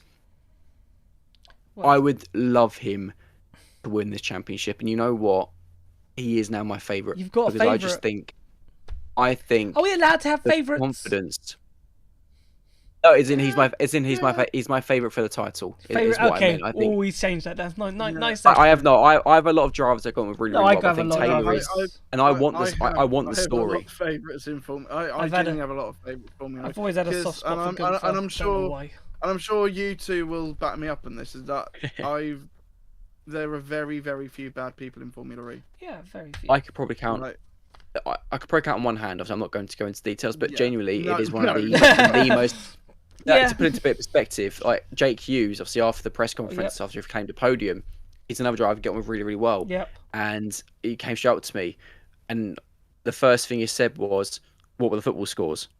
And I said, "Oh, he's a massive Villa fan. I was like, oh, well, you drew 1-1 with Ipswich." He's just had a podium, and he then, I won't say what he said, and then he went and swore. Yeah, and I can imagine. I would too. But that's it. If Brentford drew to Ipswich, I'd swear too. Drawing with Ipswich. Well, Chelsea lose to everyone right now. So no, it's come on, Taylor to get an FP1 session. I'd love to see it. Yeah, I definitely like to see it. So let's end with Dan Ticktum. We were talking with Lou, and I said, I don't get it myself in terms of, you're in the heat of the moment. The adrenaline is running through your veins. And things have gone against you. You're not going to be happy on the radio. It's unmerited. It's not needed, the stick that Dan Ticktum gets, I think. And as I said in that clip with Lou, he's a lovely person to chat to. A lovely person. But the people don't care about that. People just want to remember what he did 10 years ago, and don't want to change their opinion on a person. I agree and disagree, and the thing with Dan, and you're right, he is a lovely person to speak to, and he's actually a really funny character, to be honest with you. He's very serious. It was quite funny. I happened to catch a glimpse of his home screen on his phone, and it's a close-up of Jeremy Clarkson's face. I thought that was quite funny. But Dan, I see both sides with Dan. Yes, his radio message, of course, wasn't good, but ultimately it was the heat of the moment. It was, he was fighting for points, something he's not been able to do for a couple of years. He's understandably going to be a bit frustrated. The thing I don't like is, again, there were several drivers who swore, yet it's Dan who obviously gets picked up. And unfortunately, we live in a world, and obviously I work in an industry where Dan does the views because of his past. Yes, and you're very true. Formula E knows that. And I saw obviously the piece that was I know, discussed and ran about Dan and how it shows the FIA won't uh, punish swearing during a race over radio. And we all kind of knew that, but I kind of understand the fact with that piece, and that it does show that a driver can go and say anything they want over the radio effectively, no matter how outlandish and explicit it is, and get away with it. It's just going to be obviously in interviews. But the problem with Dan is he doesn't help himself, both in terms of obviously the incidents he did. He's the first to admit that, you know, it was inexcusable, and things obviously meant that he never got a chance to go to F1. He never got a super license. He can only blame himself, and that's something he's openly said to myself before, that, you know, he can only blame himself. At the same time, he actually quite often, because he's probably the most honest driver in the paddock, to be honest, because you ask him a question and he is just brutally honest, both good and bad. And I mentioned it in the Discord earlier on in the messaging. I was speaking to Dan after Friday's race, and I literally just asked him, you know, really unlucky, you know, what was the problem? Something really simple, which didn't have anything to do with the swearing or his past or nothing. And he himself then started discussing his past, how he's had no luck for the last 6 years in terms of F1 super license, having crap cars and FE basically, which is where, you know, question didn't have anything to do with his past, but he brings it up. And he likes to bring up his past. And this is where with Dan, I don't quite know, because he generally seemed pretty down. And obviously I saw the message, the comment he put on Instagram as well, saying that, you know, people don't know stuff about him, etc. Yeah, of course. I don't know with Dan whether there's, I guess only Dan can answer this. There's also the one side where it does seem like all the backlash and comments from fans kind of getting the better of him. But on the other hand, maybe for him, any publicity is good publicity, and maybe actually he quite enjoys rallying all this up, because he gets. If you look, if it was any other sport, motorsports, name one driver who is in a back market team or a midfield team who gets as much media attention as Dan. No one. And that's the big thing. Dan gets the attention because he's seen as this bold character, He's this the driver bad who boy. swears all the time. He's the bad boy. Something he's kind of tired of being, but then he still kind of fuels himself off that a little bit. So I think he's a very interesting character. But again, I think the thing is that, and Lucas Di Grassi, again, a driver who a lot of people have very mixed opinions of. Obviously, I won't go into the details why, because I appreciate got a lot of people in the thing. But I chatted to him about, obviously, this FIA swearing thing, because obviously Lucas himself is a driver who has said a few interesting words over radio over the years. He himself said that it's not the FIA's job, that they're losing focus of their core priorities, was his wording, and that it shouldn't be them who are punishing drivers for bad language. That should be the job of A, the teams, B, the team sponsors, because if you've got a driver swearing, it's not a good brand image, and C, the broadcaster. If you don't want your audience to be hearing swear words, give it a couple, have a couple of second delay, which gives you time to pick it up and bleep out. It's 25. I can bleep out stuff on iMovie. I'm pretty sure Formula E can be bleeping, or Whisper TV or whichever broadcaster it is has the capability of bleeping out an explicit word within 2 seconds of hearing it. And this is where it then feels like it is being targeted on Dan, because he's got that reputation of being this bad boy, which gets views. I bet if you go and look on any social media on Formula E and the clips of Dan, the views are probably significantly higher than Formula E gets from most other posts, which is why they keep doing on it. This channel. Yeah, it happens on this channel. Yeah. The Dan interviews get the most views always. 3, 4, 5 We would times always interview Dan Tickton because we knew he would get the most views. Doesn't matter where he finished, what he did. And also, we like. But him. I'm trying to get him on the Racing News podcast. I'm working hard. Yeah, on that. it's something. As I said earlier, I would love to get him on this show, but or just to have that time to interview him. Those. What is it? The CEO guy. I've forgotten his name. He interviewed Ivan Toney. No. What's the? That's where my head was going. Sorry, how have you forgotten the CEO that podcast? Series? The podcast guy that interviewed Ivan Toney, and he interviews all these Steve celebrities. Bartlett? Yeah, that one. You kind of feel like you he'd be need. brilliant. You That'd feel be like that. That's the type of interview that he needs. That's really scary, because I was literally thinking that whilst in the gym. That's spooky. Good, great minds think alike. But no, it is. That's the kind of podcast that was suiting really well, because I'd love to hear his full story. Yeah. I've heard a lot of it from Dan himself, but I think Do- actually people do just need to understand. Do you think that in terms of like Formula E, right?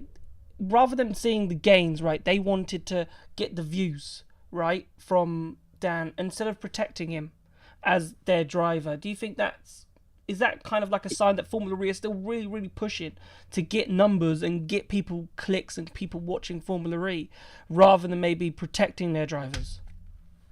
Short answer, yes. Formula E quite clearly needs views, and that's, whether that's using its drivers like Dan in this case, but also the other way is trying to get views. And I'm sure everybody saw, obviously, the press release, I think it was last week, on the views and the constant comparisons in the press release to Formula One. Yeah. Which, of course, and Formula One weren't very happy about that. I can't go into details because it's work related, but Formula One were very, very unhappy with the amount of comparisons Formula E were making because it's irrelevant. Yeah, Why does it matter how many Yep. views Formula E had in the first 2 years compared to the 2024 Las Vegas Grand Prix? Like, why? Yeah. And this is the problem, that Formula E is in a position where it still needs views. So it's using these swearing clips, most notably. Yeah. And basically anything of controversy, it's just, because again, as Pico picked up, anything Dan related, no matter the platform, no matter how many subscribers the platform or how many followers the platform has, there's obviously a big difference in terms of the numbers of subscribers compared to Formula E Zone and Formula E. Yeah. Yet for both, it's the Dan stuff which gets the most views. Yeah. So it shows that it's obviously something which trends, and that obviously Yep. Dan ticked him as a name that people are searching for videos on. Yep. As always, Nick, it's been an absolute pleasure. Well, can I say a quick thing for 30 seconds? Always... No, you I outstayed just- your welcome. You know Never what, outstay Pico? your welcome. You know what? Mute your mic again because it was much nicer. Yes. No, I just want to say, a very, very big thank you to obviously everyone who's listening to this, all Formula E fans in general, because I put a little thing on the Discord. I think for the first time I've seen after Saturday's race for a good 24 hours, News Now, which is basically the platform where you can see which pieces under a certain category are performing the best. The top 3 pieces for best performing and most popular were all Racing News 365. So it means an incredible amount for your support. And yeah, thank you very, very much as always. No, you're welcome, and you're always welcome on this show.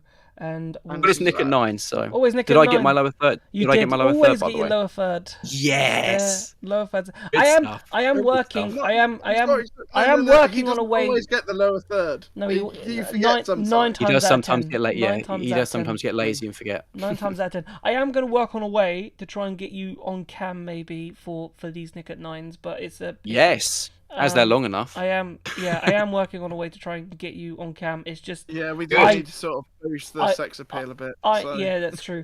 I'll I've got the thing for it. Obviously, it's just editing and working out how it does. So I'll have to play around with it so we can do that one day. Sounds amazing as always. Always perfect. Right, we will chat to you later. See you later, guys. Bye-bye. Bye. Okay, so let's continue with the calls for the first half. Now, if you are still here, if you would like to come on, we'll fit as many as you on as possible. !Discord in the chat. No one's done it today. !Discord. It brings up the Discord. Get yourself in the Discord. You can do it. It should work. I've done it. I don't think anyone has done it. But if you would like to come in, if you're new, you've got something to say, come and have a say as I take the lower third now. The thing is, you've got to put it on, then you've got to remember to take it off. So hopefully that'll come up. But if you want to join the Discord, come in, have something to say, then we It hasn't done it. I am going. It takes a while. Give Nightbot a second. Oh, there it is. There you go. Right. Let's bring That's me now. How Natalie, delayed you're watching. let's bring Natalie in. Hello, Natalie. Welcome to the FE Bar. Hello. How are we? What would you like to talk about? First of all, Taylor Barnard. Yes, of course. Go on. Could he do a Jake Dennis? What do you mean? As in, could he be in championship contention in his rookie year? Oh, yes. For sure. I think he's done even more than Jake Dennis did already. Because Jake Dennis was he was in no man's land till I I think suppose. it was Valencia. I think it was And like then once the Valencia first. happened, Yeah. it sort of snowballed for him. Whereas the first few races in Jake Dennis, first few races in Taylor's career has been straight up phenomenal. You have to remember the Jake full-time career, that is. Yeah. But yeah, the whereas You could argue though all of Taylor's races have been phenomenal. Yeah. I don't know about the Berlin ones per se, but Berlin, he got points. He got points, but he got points in one of them. It was so. Yeah. It was. He did but the final don't forget one. though, Berlin race 1 when he didn't score, that was his like finding second out the race peloton. in Formula E. Yeah.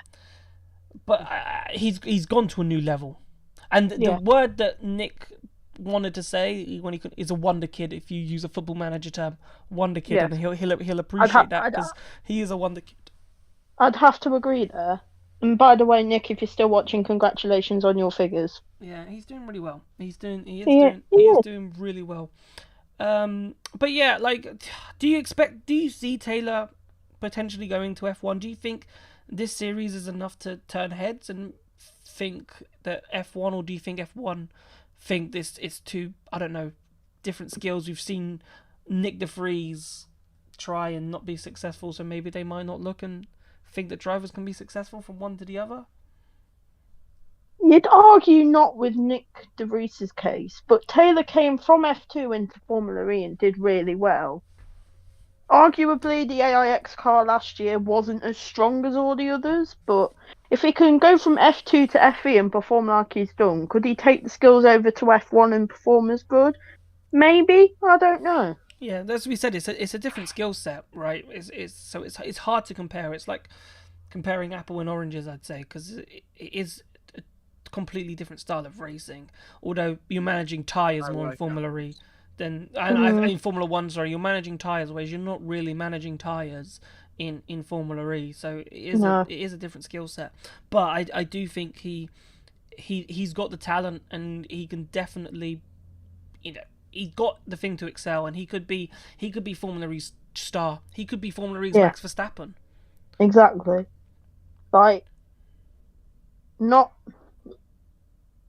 Take last year, for example, McLaren weren't as strong at some tracks as they were others, and I'm a bit worried about that. But if Taylor can perform, I think he'll be championship material. Yeah. I think he's championship material now. Yeah. I really do. I really do think he is. Like I've said on the Febar, I think it was either pre-season or Sao Paulo. He is Formula E's wonder kid. Yeah, he is, and yeah, I fully agree. However, I do think Envisions have just fallen off the cliff in terms of Formula E. Right, let's talk about Envision, because I don't know what's going on. It was nice to see Robin Fryns at the front for 3 laps. He finished 14th. Yeah. I don't know what's happened. How?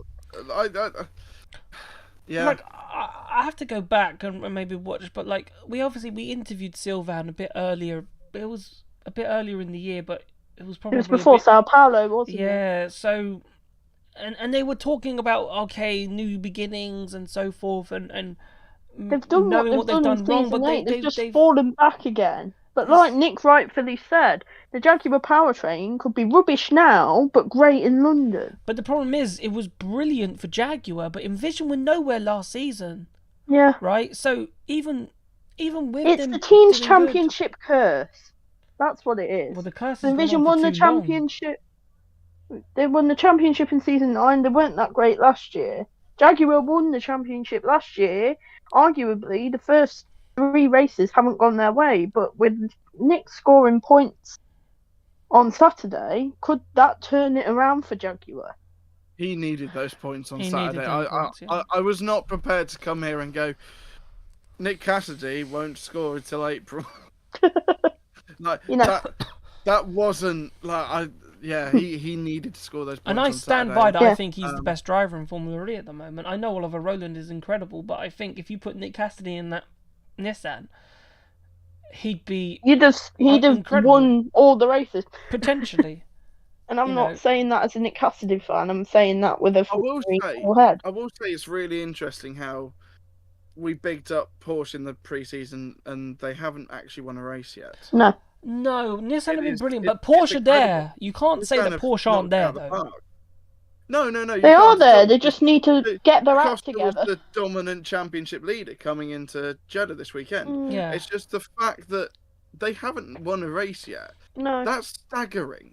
No. Yeah, last year I think they were on 2 wins by round 4 or something like that. But Jeddah was Yeah. just Jeddah for Porsche. It was just unlucky, right? You get Verline gets hit, Da Costa gets hit in the first race. So both Verline gets a puncture, Da Costa rear wing damage, right? Yeah. Then you get the dodgy qualifying for Verline, and Da Costa gets hit again, and so I don't think without those collisions they would have won anyway, because the Nissan powertrain is just too strong this year. I'm not saying that they would have won, but they could have been there for 3rd and 4th. Mhm. They could have been there. They could have been in the fight, right? And especially with And Roland low arguably, on had it energy. not been, Yeah. and arguably in Mexico, had Nissan not had the lucky safety car, Da Costa might have won that race in Mexico City. Yeah. So they've just been really They're not unlucky. there. Yeah. I mean, like, they're there, but they haven't won a race yet, which No. is incredible. But I don't think Porsche look at themselves and go, we're slow. They just go, the luck has just not been on their side. And Yeah, I was watching qualifying with a couple of my friends in McDonald's in Nottingham on Friday, and we As all you do. all 4 of us said, "Where are Porsche this year? Where are Jaguar this year?" And Vision is seemingly nowhere yet again. Yeah, Zoe makes a really good point though, that scoring right. points for Verline on Saturday was with the strategy that he had was really good. So Yeah. I fully agree on that. Right, yeah. Can we do the Jaguar thing? Because Go on. I have said since pre-season testing that Jaguar have had the 4th quickest car. Yeah. Everyone has said no. They're just behind Nissan and Porsche. They're just behind them. I think last weekend proved where they are, and it's not great. No. Yeah. I'd say I'd put them on par with Mahindra at the moment. Yeah. But you know, we've It's seen it. got to that point. Yeah, we've seen it time and time again though. Jaguar and Envision have rubbish starts to their season, and by mid-season they're on the podium. I mean, like, Jaguar are 10 minutes down the road from me. Should I go take them tea and biscuits while they're sorting everything out? The only thing I'm going to say, though, from the sentence that you just said there, Pico, it shows how far Mahindra have improved. Yeah. Yes, yeah, that was huge Shows as how well. far 'cause Mahindra have improved. Nick De Vries was on leading the a race. podium for most Yep. of race 1. So it just shows you how quickly things can change, and you can't stand still and you can't get it wrong, because it's so tight in Formula E that someone will overtake you, someone will do that, so you can't do that. Like Tom Brooks said on comms, Nick De Vries is up in the nosebleeds. Yeah, and Mahindra should not be leading a race. But they are, and But it's yeah, good. It's I good mean, to like- see them there. It is good to see the them thing there. is, the thing is, we had so many different leaders. The Grassy led the race at one point for Lola. Yeah. Yeah. I mean, that was incredible. The early safety, the early attack mode.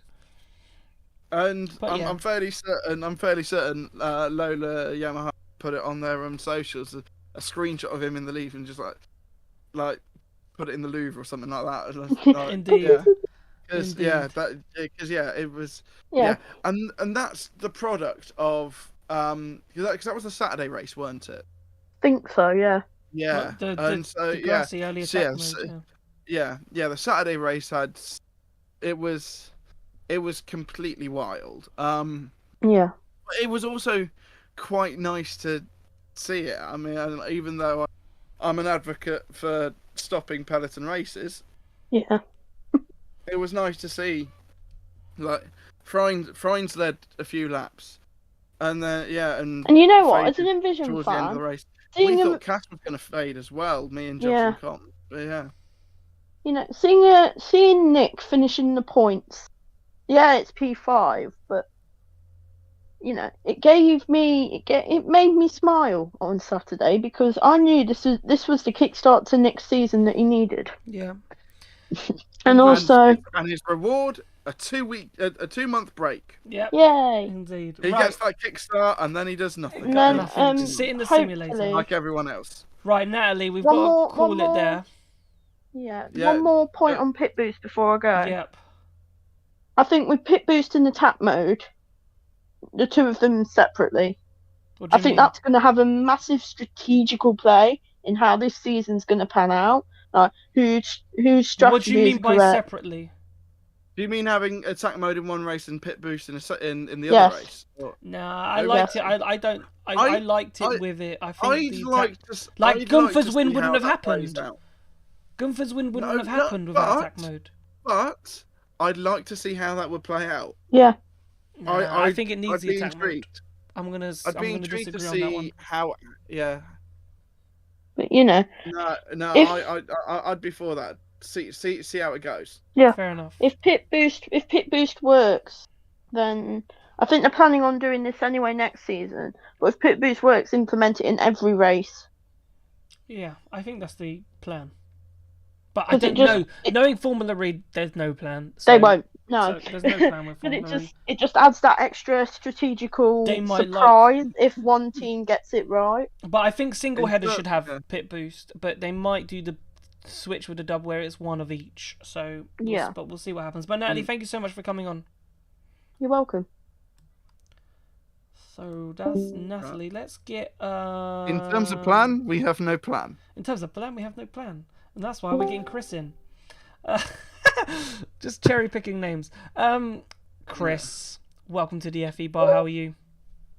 I'm good. How are you both doing? We're very well, thank you. We're very well. Good, We've had a jam-packed show, and we've loved every single moment of it, and that's the beauty of these FE bars. What would you like to talk about? Always brilliant fun. Yeah.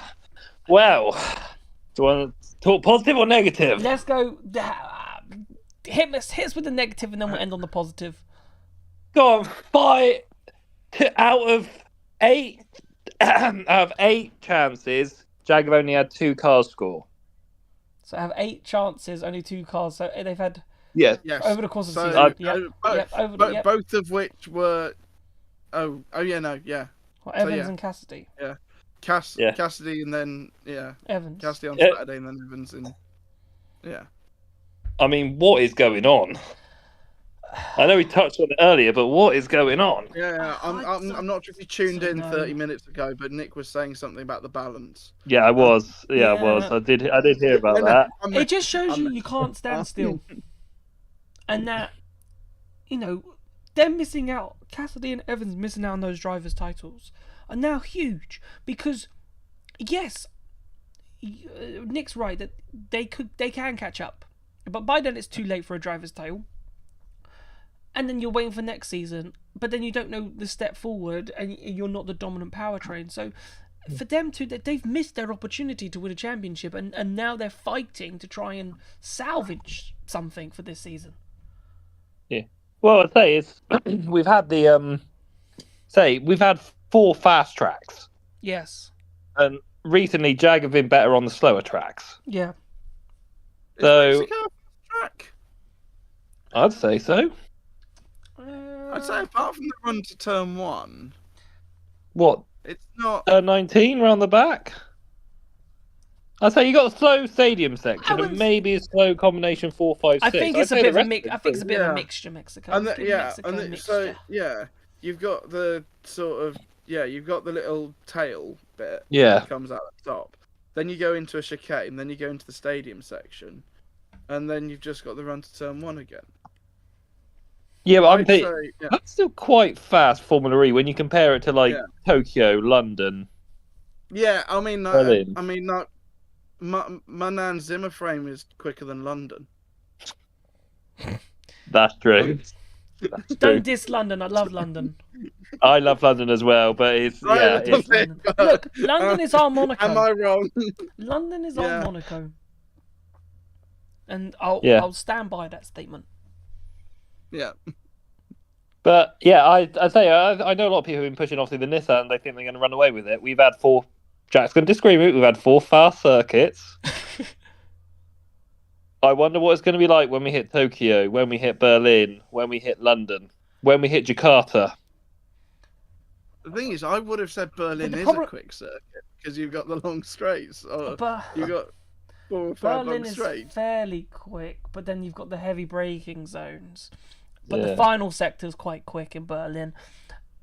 Those last little corners. The problem is Jakarta's a single header. So I reckon we're gonna have to do a cool wall of slow to fast Yeah. tracks, and then we just let everyone decide how far down it goes. Well, yeah, you just between London and Portland. yeah. Yes. That's the ratio. Yeah. No, Yeah. indeed. Yeah, I don't know. What's the positive? Well, I think the positive really is, that pit boost in the nicest way possible. It was an exciting lot of nothing. What do you mean? An exciting lot on nothing. They- Like that sounds like a negative. Like he didn't like it. Yeah, but I really enjoyed it, to be fair. But it didn't actually affect the race that much. Which is good in a way.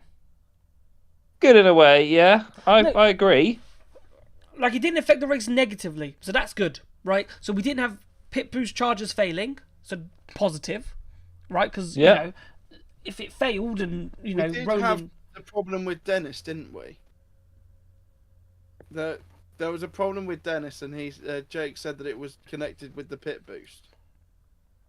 oh well, one problem is Right. not the end of the world. I can't remember that to be Well- honest with you. Am I right with that?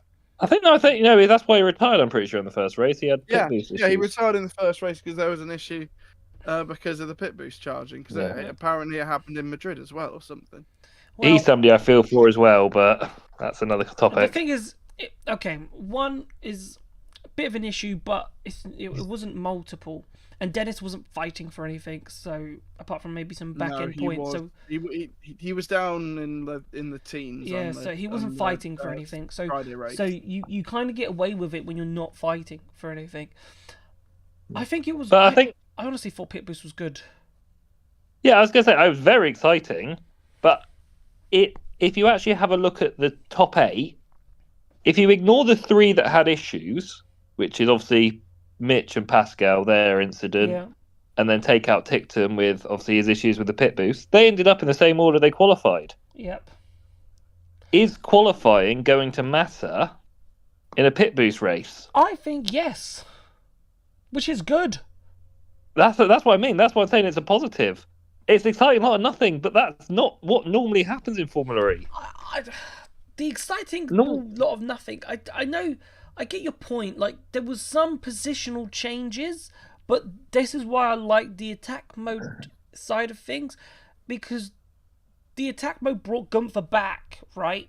And we all thought, wow, Gunther's lost all these positions from the pit boost. He's been undercut by this guy, overcut by that guy. But it was all because he didn't take that attack mode, and then he had more attack mode to use at the end, and boom, bam, you know, he wins the race. So it was just another element of strategy that Dave said, right, we're going to take the punt of not, you know, drive around, not take the attack mode like everybody else, but then come for you at the end. And you know, he was a shark hunting prey. I don't know if that's a saying, but I've just made it up. Yeah. I know what you mean. But that's I what he think- was. I think it makes sense. Yeah. Yeah, I think they've cautiously. I agree with it because it could have been a disaster. They haven't gone in with it enough. But I think, Hopefully next season, yeah, I agree. like I would say even maybe hour 15-minute races, 2 pit stops between 80% and 20%. Just massive variety, because in reality, say between 60 and 40, there's not enough variety, there's not enough tactics to actually affect the race. So would you extend attack mode? So if it was an hour and 15 minutes, would you give 3 attack modes?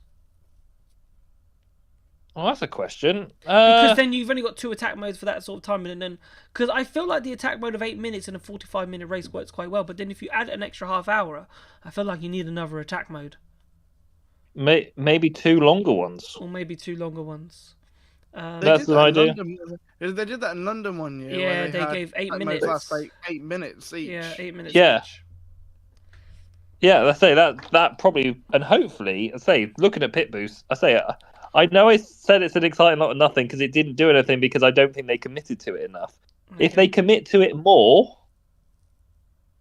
it'll be great. We'll see. In agreement.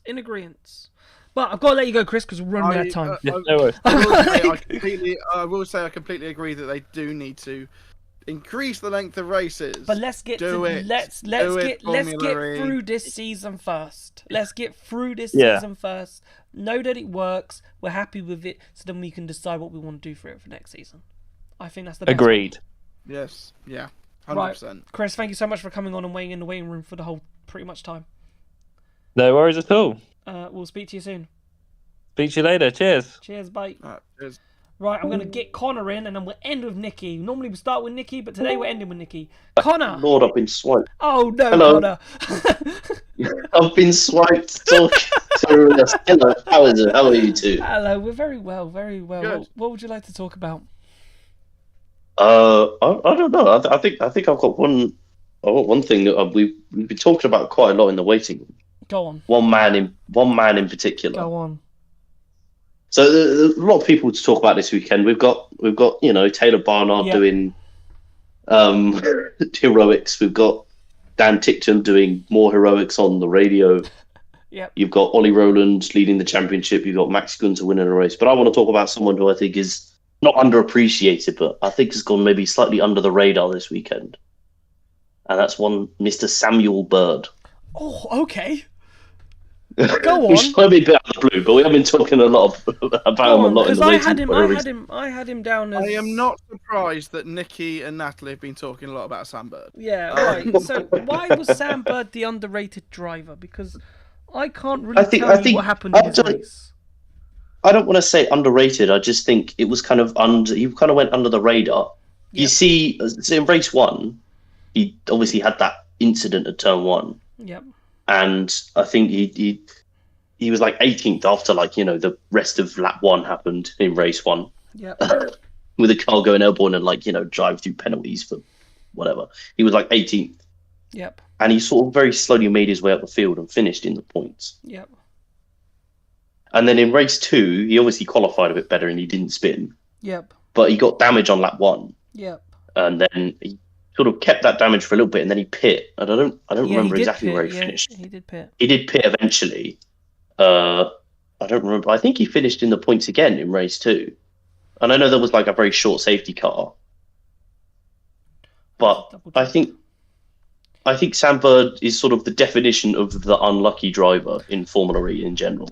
Yeah, he has had a bit of bad luck. Like I put on the beginning of the He finished 12th. There you go. That's what I was saying.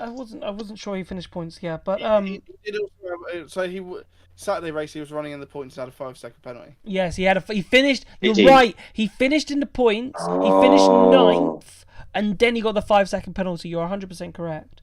Yeah, dropped into 12. Dropped him down That to was 12. one thing- Yeah, that was one thing that I noted whilst commentating. But this is and- maybe I was being harsh, but it is a harsh statement to say that McLaren replaced the wrong driver. They should have kept Jake Hughes and got rid of Sam Bird. And had No. I think keeping Please keeping pitch Sam this to Bird. Nikki in 5 minutes' time. Oh alright? yeah, I will do. But now that Connor's brought it up, why do you think they made the right decision? I think they made the right decision because I think Sam Bird was the right person to pair with Taylor Barnard. But why I not think have Sam- Jake Hughes? Because Jake Hughes I think finished Sam's- third and was quick. You have 2 quick drivers taking you to a Constructors' Championship. I don't know if Sam gets you to a Constructors. I disagree. I think he's at that point where he's still quick. I think we showed that he got into the duels. He recovered from 18th to get 2 points in race 1. I think he still has the pace. Is he all the way there? Yeah. Still, probably not. But I think, having him, he's at the point where he's very much willing to play the team game. We saw in Sao Paulo where, we had coming into the closing laps, he was following Taylor and he could have very easily have passed Taylor if he wanted to. Yeah. But he didn't. Yeah. I think he's at that point where he's still got the speed, most of it. Yeah. But he's still willing to play the team game and he's willing to take Taylor under his wing and sort of teach him the ropes. Because Sam Bird is like the 10th oldest driver in Formula E or someone like that. He's got the second most wins, joint second most wins. Yeah. Yeah. So he's got probably almost as much experience in Formula E than anyone else. Yeah. No, that I fully agree with. Like, it's apples and like there's a lot of positives to keeping Bird, and there's a lot of negatives to getting rid of him, but there's also a lot of positives to keeping Hughes because he was very quick in that McLaren, and that could have been a 1-2-3, for example, and a 2-3 for McLaren in Jeddah on the Saturday race. I guess, but I mean, yeah. Once again, I mean, as I said previously, it seems like consistently every single year, Sam Bird seems to just get the most horrendous luck anyone has ever received in a Formula E car. I must admit, I do agree with that. He hasn't always been the luckiest of persons, but yeah. But Connor, I'm gonna have to call it there because we've got to get Nicky on. Yeah, I know we're running quite late, aren't we? Yeah. We always do. We always do all these FE bars. I decided to stay for half an hour today. Yeah, so, but we love Nick. So it's okay. But thank you, Connor. Yeah, no, for that's all coming right. on. We no really worries. appreciate it. Yeah, I'll see you in 2 months, 55 days. Oh my god. Well. Are we going to have a special Formula E bar? Well, maybe celebrity race special. Maybe that's something. Are you planning on doing it at the end of today, Jack, or not? Not that one. Not that Not one. that one. Ooh. Not that one. Ooh, I've pulled out some behind the scenes. This is some like. Not that one. Not that one. No, Okay, we've got. come on. We've always got something up our sleeves. No. Right. Yeah. I will say quickly before I go, 1 second. I must say, Pico, that shirt you're wearing is quite relevant because tomorrow, me and my university, we're going on a trip to the Silverstone Museum. So... No. Okay. Are you gonna be there? I'm going to be in Scale Electric tomorrow. So okay. You I'll be in Scale Electrics. You need to come and say hi. That'd be brilliant. Get a All photo. right, lovely. Get Wonderful. a photo. Yeah. Put it on the I'll photo Discord. with Jack, and I will put it on the Discord. Yeah, no, we'll put it in the Discord. Yeah. Yeah. Right, I'll see you tomorrow. I'll see you tomorrow, Jack. Bye-bye. So it's gone from 55 days to tomorrow. Yes. Brilliant. Just like that. Brilliant. Oh. Alright. Lovely. All right, go speak to.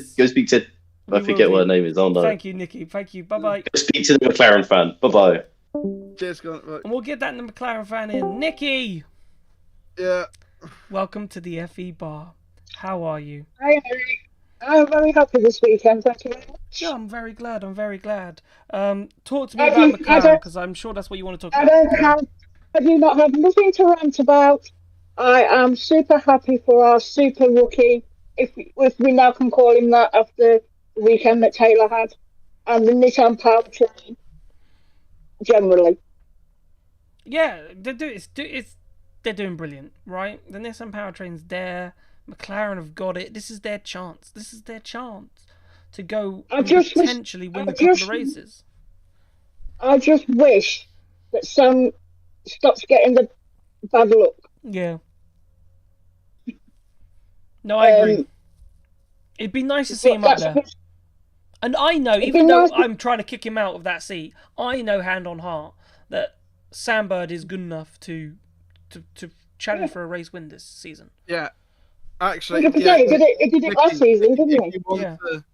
Nicky, if you want to rant at Jack for trying to kick Sam Bird out of McLaren... But the thing is, it was a difficult choice, Sam or Jake. And Jake is proving in that Maserati that he was very good. Hey, Jake. Excuse me. I'm McLaren, you cheeky so-and-so. Yeah. That is the clean YouTube version. It was not what I was thinking in my head, by the way, boys. Well, thank you for not swearing. That's thank all you right. for not swearing. Nah, who would swear on this show? Well, you, Jack. Yeah. No, but joking aside, yep. I just think it's a freaking nature. I don't know where that came from after what happened in Mexico, and wow. All I can say is, wow, what can we have on our hands? Indeed, we do. We do have a wonder kid. Right, Nicky, unfortunately, I'm going to have to let you go a little bit early because your line isn't the clearest. All right. You're breaking up a little bit up and down. Is there Unfortunately. anything else you want to? Any say? Hang on a minute. Hello? Oh, that's a bit better. Yeah. It's because I had my earphones on. It might be my earphones that were interfering with the... So, yeah, because your line wasn't very clear. Yeah, is that better, boys? Yeah, that is better, much better. Huge better. Well, I just want to go back to a point that I made before the season, and you and Jack laughed at me when I said about the Nissan powertrain being pretty good this season. I don't think we laughed at that. I think you did. I don't think we laughed. I think your quote was, Jack, that Jaguar will be up there, I think was the quote. Yeah, I don't know which Jack is it. I can't remember which Jack it was. It wasn't me. I can't remember saying. I can't remember what I said 5 minutes ago, let alone what I said a couple of weeks ago. And also, I'm very happy for Oliver. Yeah. I think he's took the momentum on from London, and he's doing pretty well. And I truly think maybe he will be in title contention this year. Yeah. Do you think that he's definitely in title contention? Do you think that there is a chance that he could wrap it up before we get to London? If he stays consistent like Nick Cassidy was last year and doesn't nuff up Portland, then yes, I truly believe that. Yes, 100%. Yeah.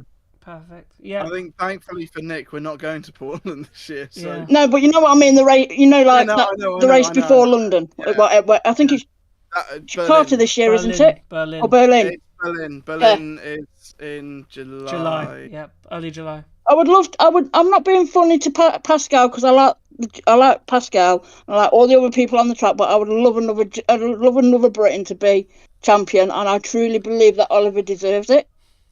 Yeah. What did you think to the? Obviously, like it was a huge moment, the podium, but a British 1, 2, 3, 4. That's huge for us, isn't it?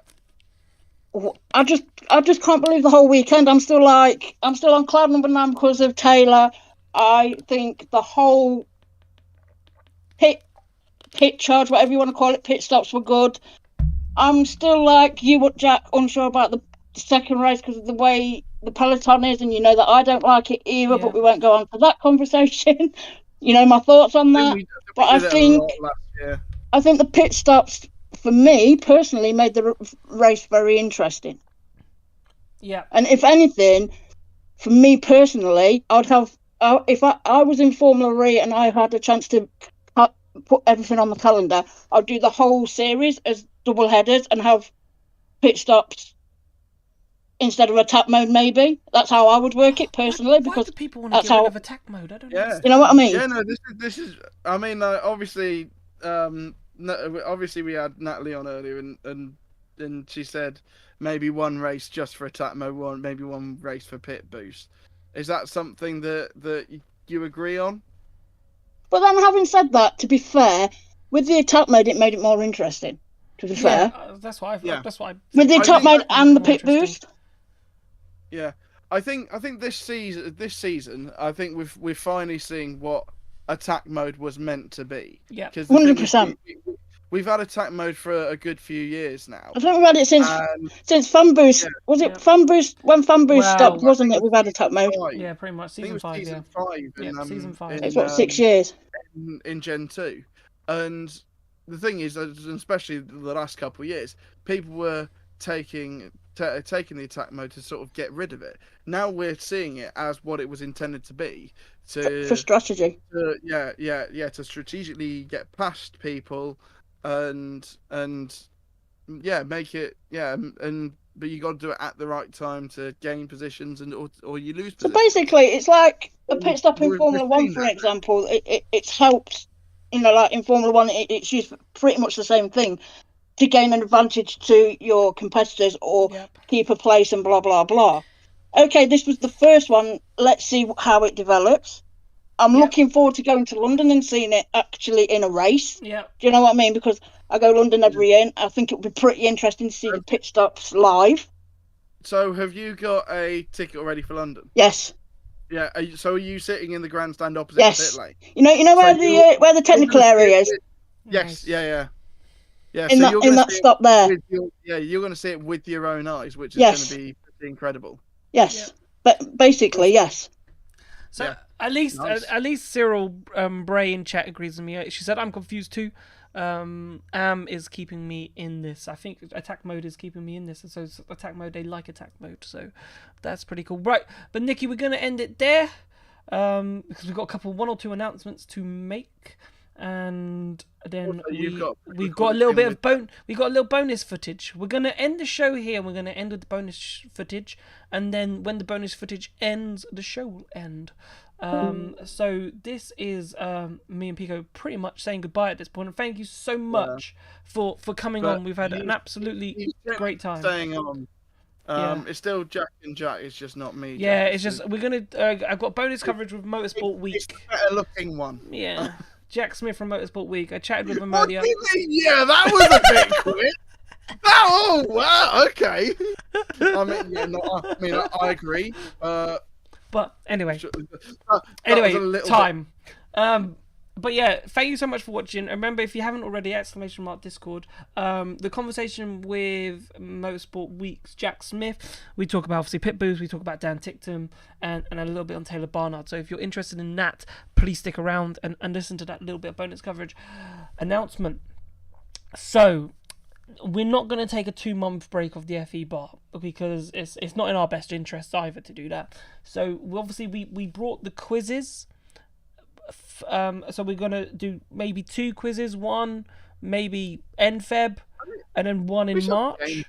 Right? So well, that's the quiz night is basically like a games night, isn't it? And then if we finish early and people want to do something else, like words on stream or something like that, we might be able to do something fun with everybody, and we might be able to do something different. So we might do like a community night, so we might do some 2 quizzes. However, we are working on a big interview that once I have full confirmation. I don't have full confirmation yet. If I had full confirmation, I'd tell you now. Yes. But I don't have full confirmation. It's 95% there. So it's very likely that this is going to happen. But we should have quite a big interview in March where you can come on and speak to the person that we speak to. So we're very much looking forward to that. That should be in March. So hopefully in a month's time we'll be doing that interview. So fingers crossed on that. But again, thank you so much for watching. This has been the FE Bar. I've been Jack Jordan Maynard. There's my co-host, the beautiful Jack Pickering, and we will see you. You saved yourself. I did. Of course I did. Yeah. You're now gonna hand over to yourself. You got to do the awkward. No hints, unfortunately, Lou. No hints because it spoils the surprise. But it's a good one. It's a good one, very good one. And we're hoping we're gonna start. I'm gonna not joking about that. Yeah, it's a very good one, and hopefully. We can maybe get 1 or 2 more in. Maybe, drivers got 8 weeks off now. Try and catch the ones that aren't doing anything. Who's sitting at home in a pub like Dan Tickter. Maybe we can get him out. Who knows? Right, thank you so much for watching, and I'm going to hand you over to myself and Jack Smith, who I spoke to earlier. Good night. Right, Jack Smith from Motorsport Week. How are we, buddy? How was Jeddah? It was good. It was really good. It was it's a great experience to go somewhere new, and not just for Formula E, just for myself traveling around. It's really cool.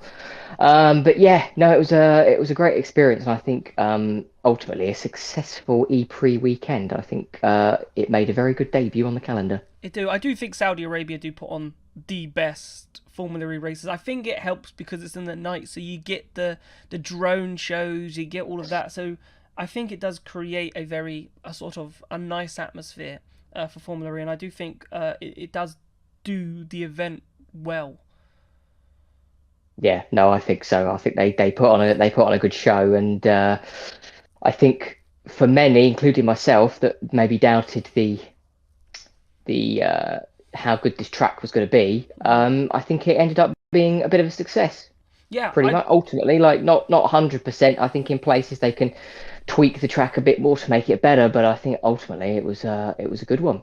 Yeah, and it's not far from Jeddah city centre. It's not far from the airport, which is probably quite handy for you. So it kind of hits the remit. And obviously, as we move to Gen 4, who knows? We might even be able to get the full circuit in, depending on what the Gen 4 car looks like. So in terms of progressing, it might be the ideal location for Formula E. But let's talk pit boost, because obviously that was the first time we saw pit boost, and I know on the show at the moment all the fans have been talking about it. So, what was your opinion? What were the drivers saying? Give us a little bit of an insight to what happened on that pit boost on that Friday.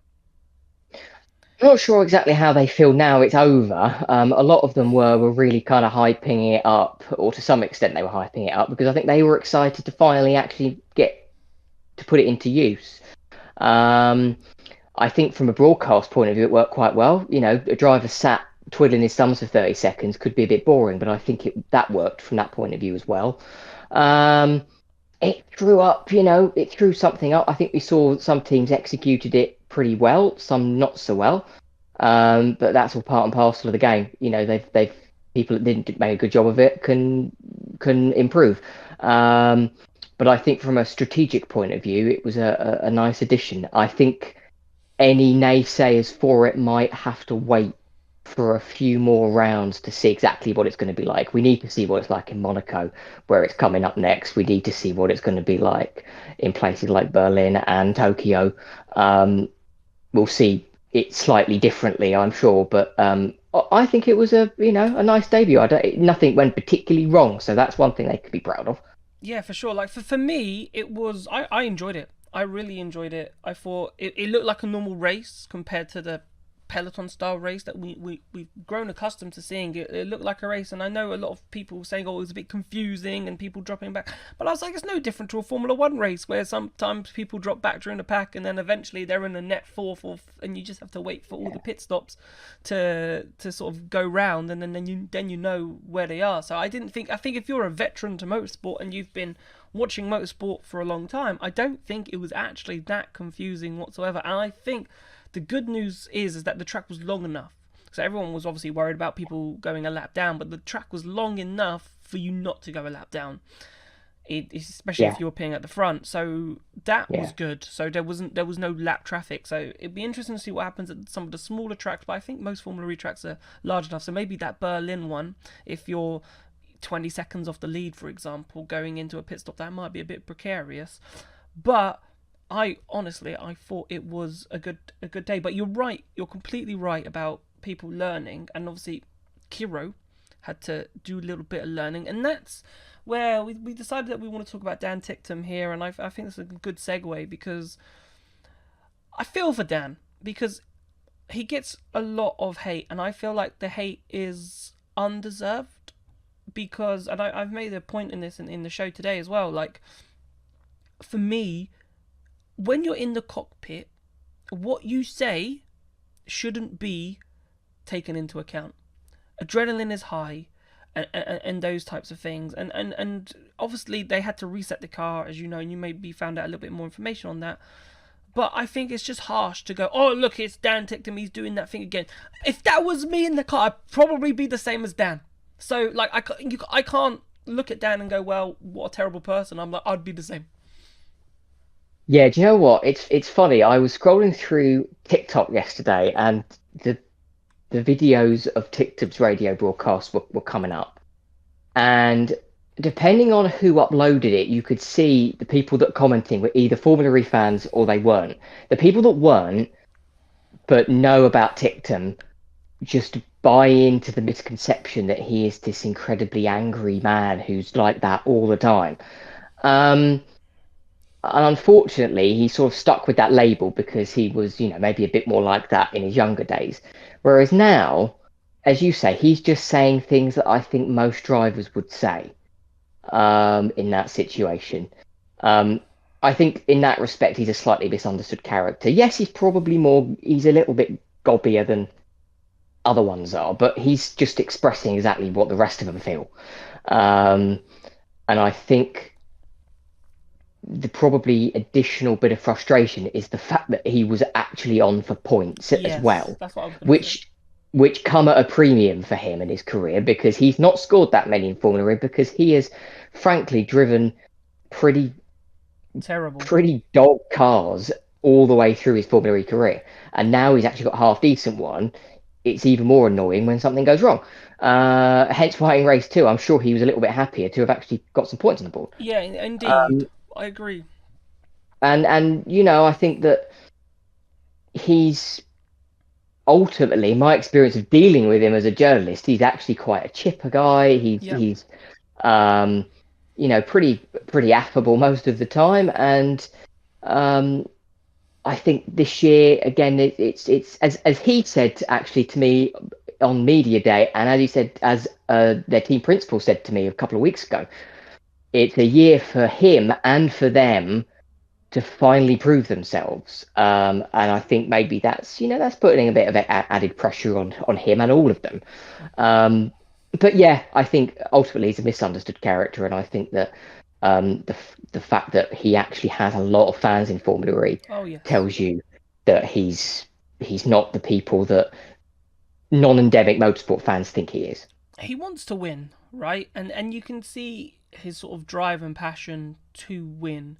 And I think Roger Griffiths I know what Roger Griffiths said when he said he wouldn't put him in front of any sponsors, and I don't think that was fair on Dan. So, and then you always wonder what he would be like if he was in a top team. Like if he was currently in the Nissan, for example, or if he was in the McLaren, for example. How well would he do, right? And considering that Porsche still has a year-old powertrain, and there's a lot to be said, and I think where the frustration he has is the Kiro. I think the engineering staff, the team side of things, I still think he wants better, and there's still issues. I don't know. It sounds like from when he's speaking that there's constant issues occurring, things not being done quite correctly, and we get that with Oliver Rowland at Nissan as well. Like when Oliver Rowland says, I'm double checking everything because I've been through this before and I'm not losing it again. And I feel like you get that a little bit with Dan, where it's that frustration is like, this should be checked, we should know about this, what is the strategy, I shouldn't have to be asking you X, Y, and Z. And we get that throughout motorsport. You see that in Formula 1 as well, so it's not like just a Formula E thing. You get that in Formula 1 where, drivers questions the teams. You get Lewis Hamilton, probably one of the biggest people to do that, and look how he's loved and adored. But he's obviously he's got the results to back that up. But Tictum, unfortunately for him, as you said quite rightly, hasn't had the car. So I want him to do well, but the fact that he scored that points in the Sunday in a car with last year's powertrain, with software probably not fully optimized, just shows how good he is. Yeah, absolutely. I mean, David Beckman's had a few good races that maybe have gone slightly under the radar, because he falls away maybe a bit towards the end, and that's where Dan's experience has come in a bit. But yeah, the fact that he's able to bring out quite a lot of that car, and now 50% of the races this year he's been in the points, is, I guess, as good as what Kiro could have expected when they went into this season, and I can only see them building on that. Yeah, I hope so too, but also the problem with them is obviously software updates on the newer powertrains, which might force Beckman and Tictum towards the back again, which might be frustrating, especially when we go into next season. But the team's got a lot of new investors, and obviously we had Idris Elba and so forth, and it'd be very interesting to see what happens there. I know when you get these, it's less exciting than you actually think, because like, what majority stake are they? Like, how much money are they actually putting in? It's just like, it's just a name to put onto the marketing team. It feels like more than maybe actual proper investment, but we'll have to see where that one goes. The other thing we want to talk about was obviously the British 1, 2, 3, 4 in Sunday's race. What a race. Rowland at the moment. We discussed earlier in the show who is the best FE driver at the moment, because I put my hat on and I said earlier that it was Nick Cassidy, right? Because I just think Nick and what he's done lately has been incredible. But obviously Jaguar haven't had the best start of the season, and it's really then hard to sit back and go, well, actually, who is the best? Because at the moment, Oliver Rowland, you could argue, is currently one of the best on the grid. And is he the best? Has he just been an unsung hero and never had the car to show, a bit like Dan, and now he has the opportunity and he's taking it with both hands? But then you've got Taylor there as well, Jake Hughes, Jake Dennis. And you're like, who is actually the best driver in Formula E? Like, it's actually a really difficult question. Yeah, it is, because a lot of people would say, and someone I think on social media said it uh, the other day, which was, if you took, they said something like, I think if you took Mitch Evans out of Jaguar and you put him in another team, he wouldn't have been anywhere near as good. Um, so there is an environmental aspect to that, and you do get that in motor racing. Yeah, Good of drivers go course. to good teams, and it never blends. With Roland, it all seems to come together at the moment. We know how good he is. I mean, if you remember the very, very big comment that Sasha Fedestraz made that he was on a par with Max Verstappen. He's proven that now, That sort of. sets, He's proven.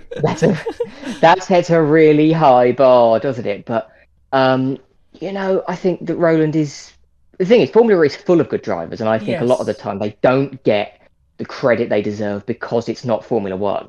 There are so many aspects of Formula E that you don't get in other form of motorsport, which take a lot of brain power and a lot of just general skill. Um, whether it's driving on those tires, whether it's energy conservation, whether it's the fact that they have to drive in these very hostile peloton styles, where really drivers aren't used to that in a lot of things. Um, and a lot of there's a lot of spatial awareness that goes into that. Yep. But yeah, so it's hard to say who the best driver in Formula E is. I mean, Cassidy is a fantastic talent, and we actually saw that, I think, in race 2, Yeah. because I think the Jaguar package at the moment is just far and away not anything close to the front. Yeah. Let's not take anything away from what Mitch did in Sao Paulo, but generally the Jaguar package is not very strong at the moment. And I was pretty confident that one or both of the Jags would do something in race 2 because of their particular set of skills. Yeah. And Cassidy did. We know how good he was in peloton races last year. It's where he picked up some of his wins. Yep. That Berlin so I win think from last on the 21st lap to halfway through to storm through and win the race was pretty incredible. Exactly, and I think we saw that on race 2 that he was able to do that. And I think Roland at the moment is showing that he's good in all environments, as is the car. It's good on all different kinds of circuits, and he's also able to sort of pick things up very quickly.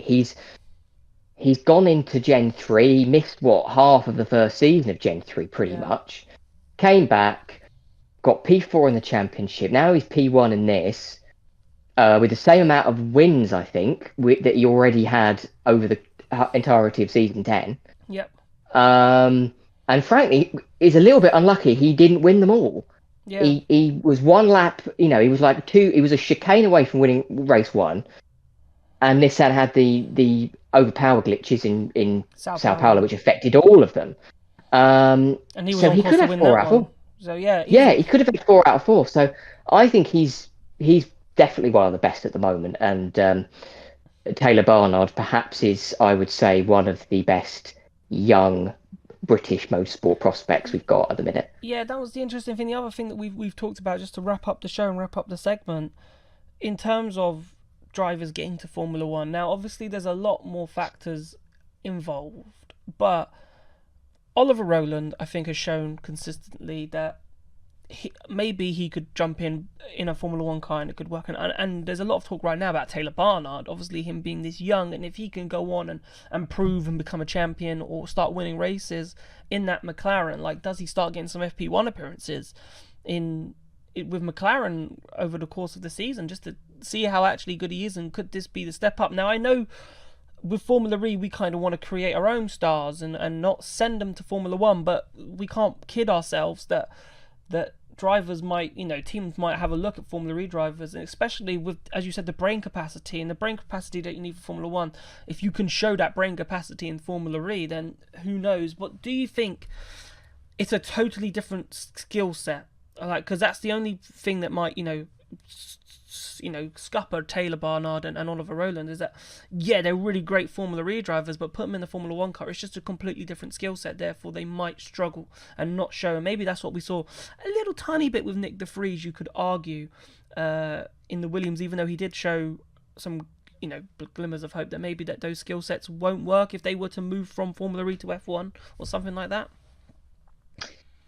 It's possible. I mean, I think I would say it's unlikely we'll see many, if any, do F1, FP1 appearances. And then even if they did, I don't think it always tells a full picture of how good they are because of where they might be in the running order at the end of that particular session. I mean, we saw Jake Dennis do a Red Bull appearance in Abu Dhabi. What was it, in 23?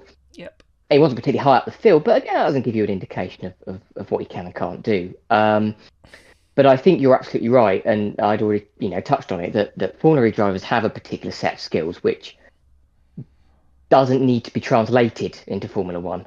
But I think we'd have to look at the younger drivers in a sense, because it's been a long time since the likes of Roland have done feeder series. Yeah. Whereas Barnard and the likes of Zane Maloney have come straight from that into Formula E. And I think they've both been very impressive. I think, to be fair to Zane Maloney, he's actually shown how good a driver he is. We're just not seeing it very much because he really is in the weakest package at the moment. But the fact that they were both in F2, they were essentially one step away from Formula One and have gone into Formula E, and they're actually showing what they can do, Taylor specifically. I think that, if a Formula One opportunity arose for either of them, I think they'd be absolutely fine. Zane was mixing it with the likes of Hadjar at the very top of the F2 table of just a few months ago. Hadjar's now in Formula One, Zane's in Formula E. I don't anticipate that if Hadjar went into Formula E, his results would be any different if you put them in the same car. So it's a hard one to quantify. Yes, I do agree. But I ultimately think that Formula E drivers have to be given more respect. And it's also worth noting that I'm pretty sure that Formula E is the only real single-seater championship, FIA championship, where we have not a single pay driver. They're all pretty well paid, actually, to be in Formula E. I mean, Degrassi has been said publicly that it is the second highest paid series in Formula One for Formula One drivers who actually do get paid. And in Formula One, you see so many that essentially buy their way into it, or they've got the connections in which to get into it. Formula E, you don't have that, which I think puts them all on a sense of equal footing. And actually, not to the wider perspective, but I think to the likes of us, it would legitimise their set of skills and their racing careers. Indeed, Jack. Absolute pleasure to have you on as always. And hopefully I will be with you in Miami. Fingers crossed. They've touched wood. Everything goes well. Fingers crossed. Yes, absolutely, because I want to be there. Yeah, so fingers crossed everything goes well. Thank you so much, and we'll speak to you soon. That's all right. No worries.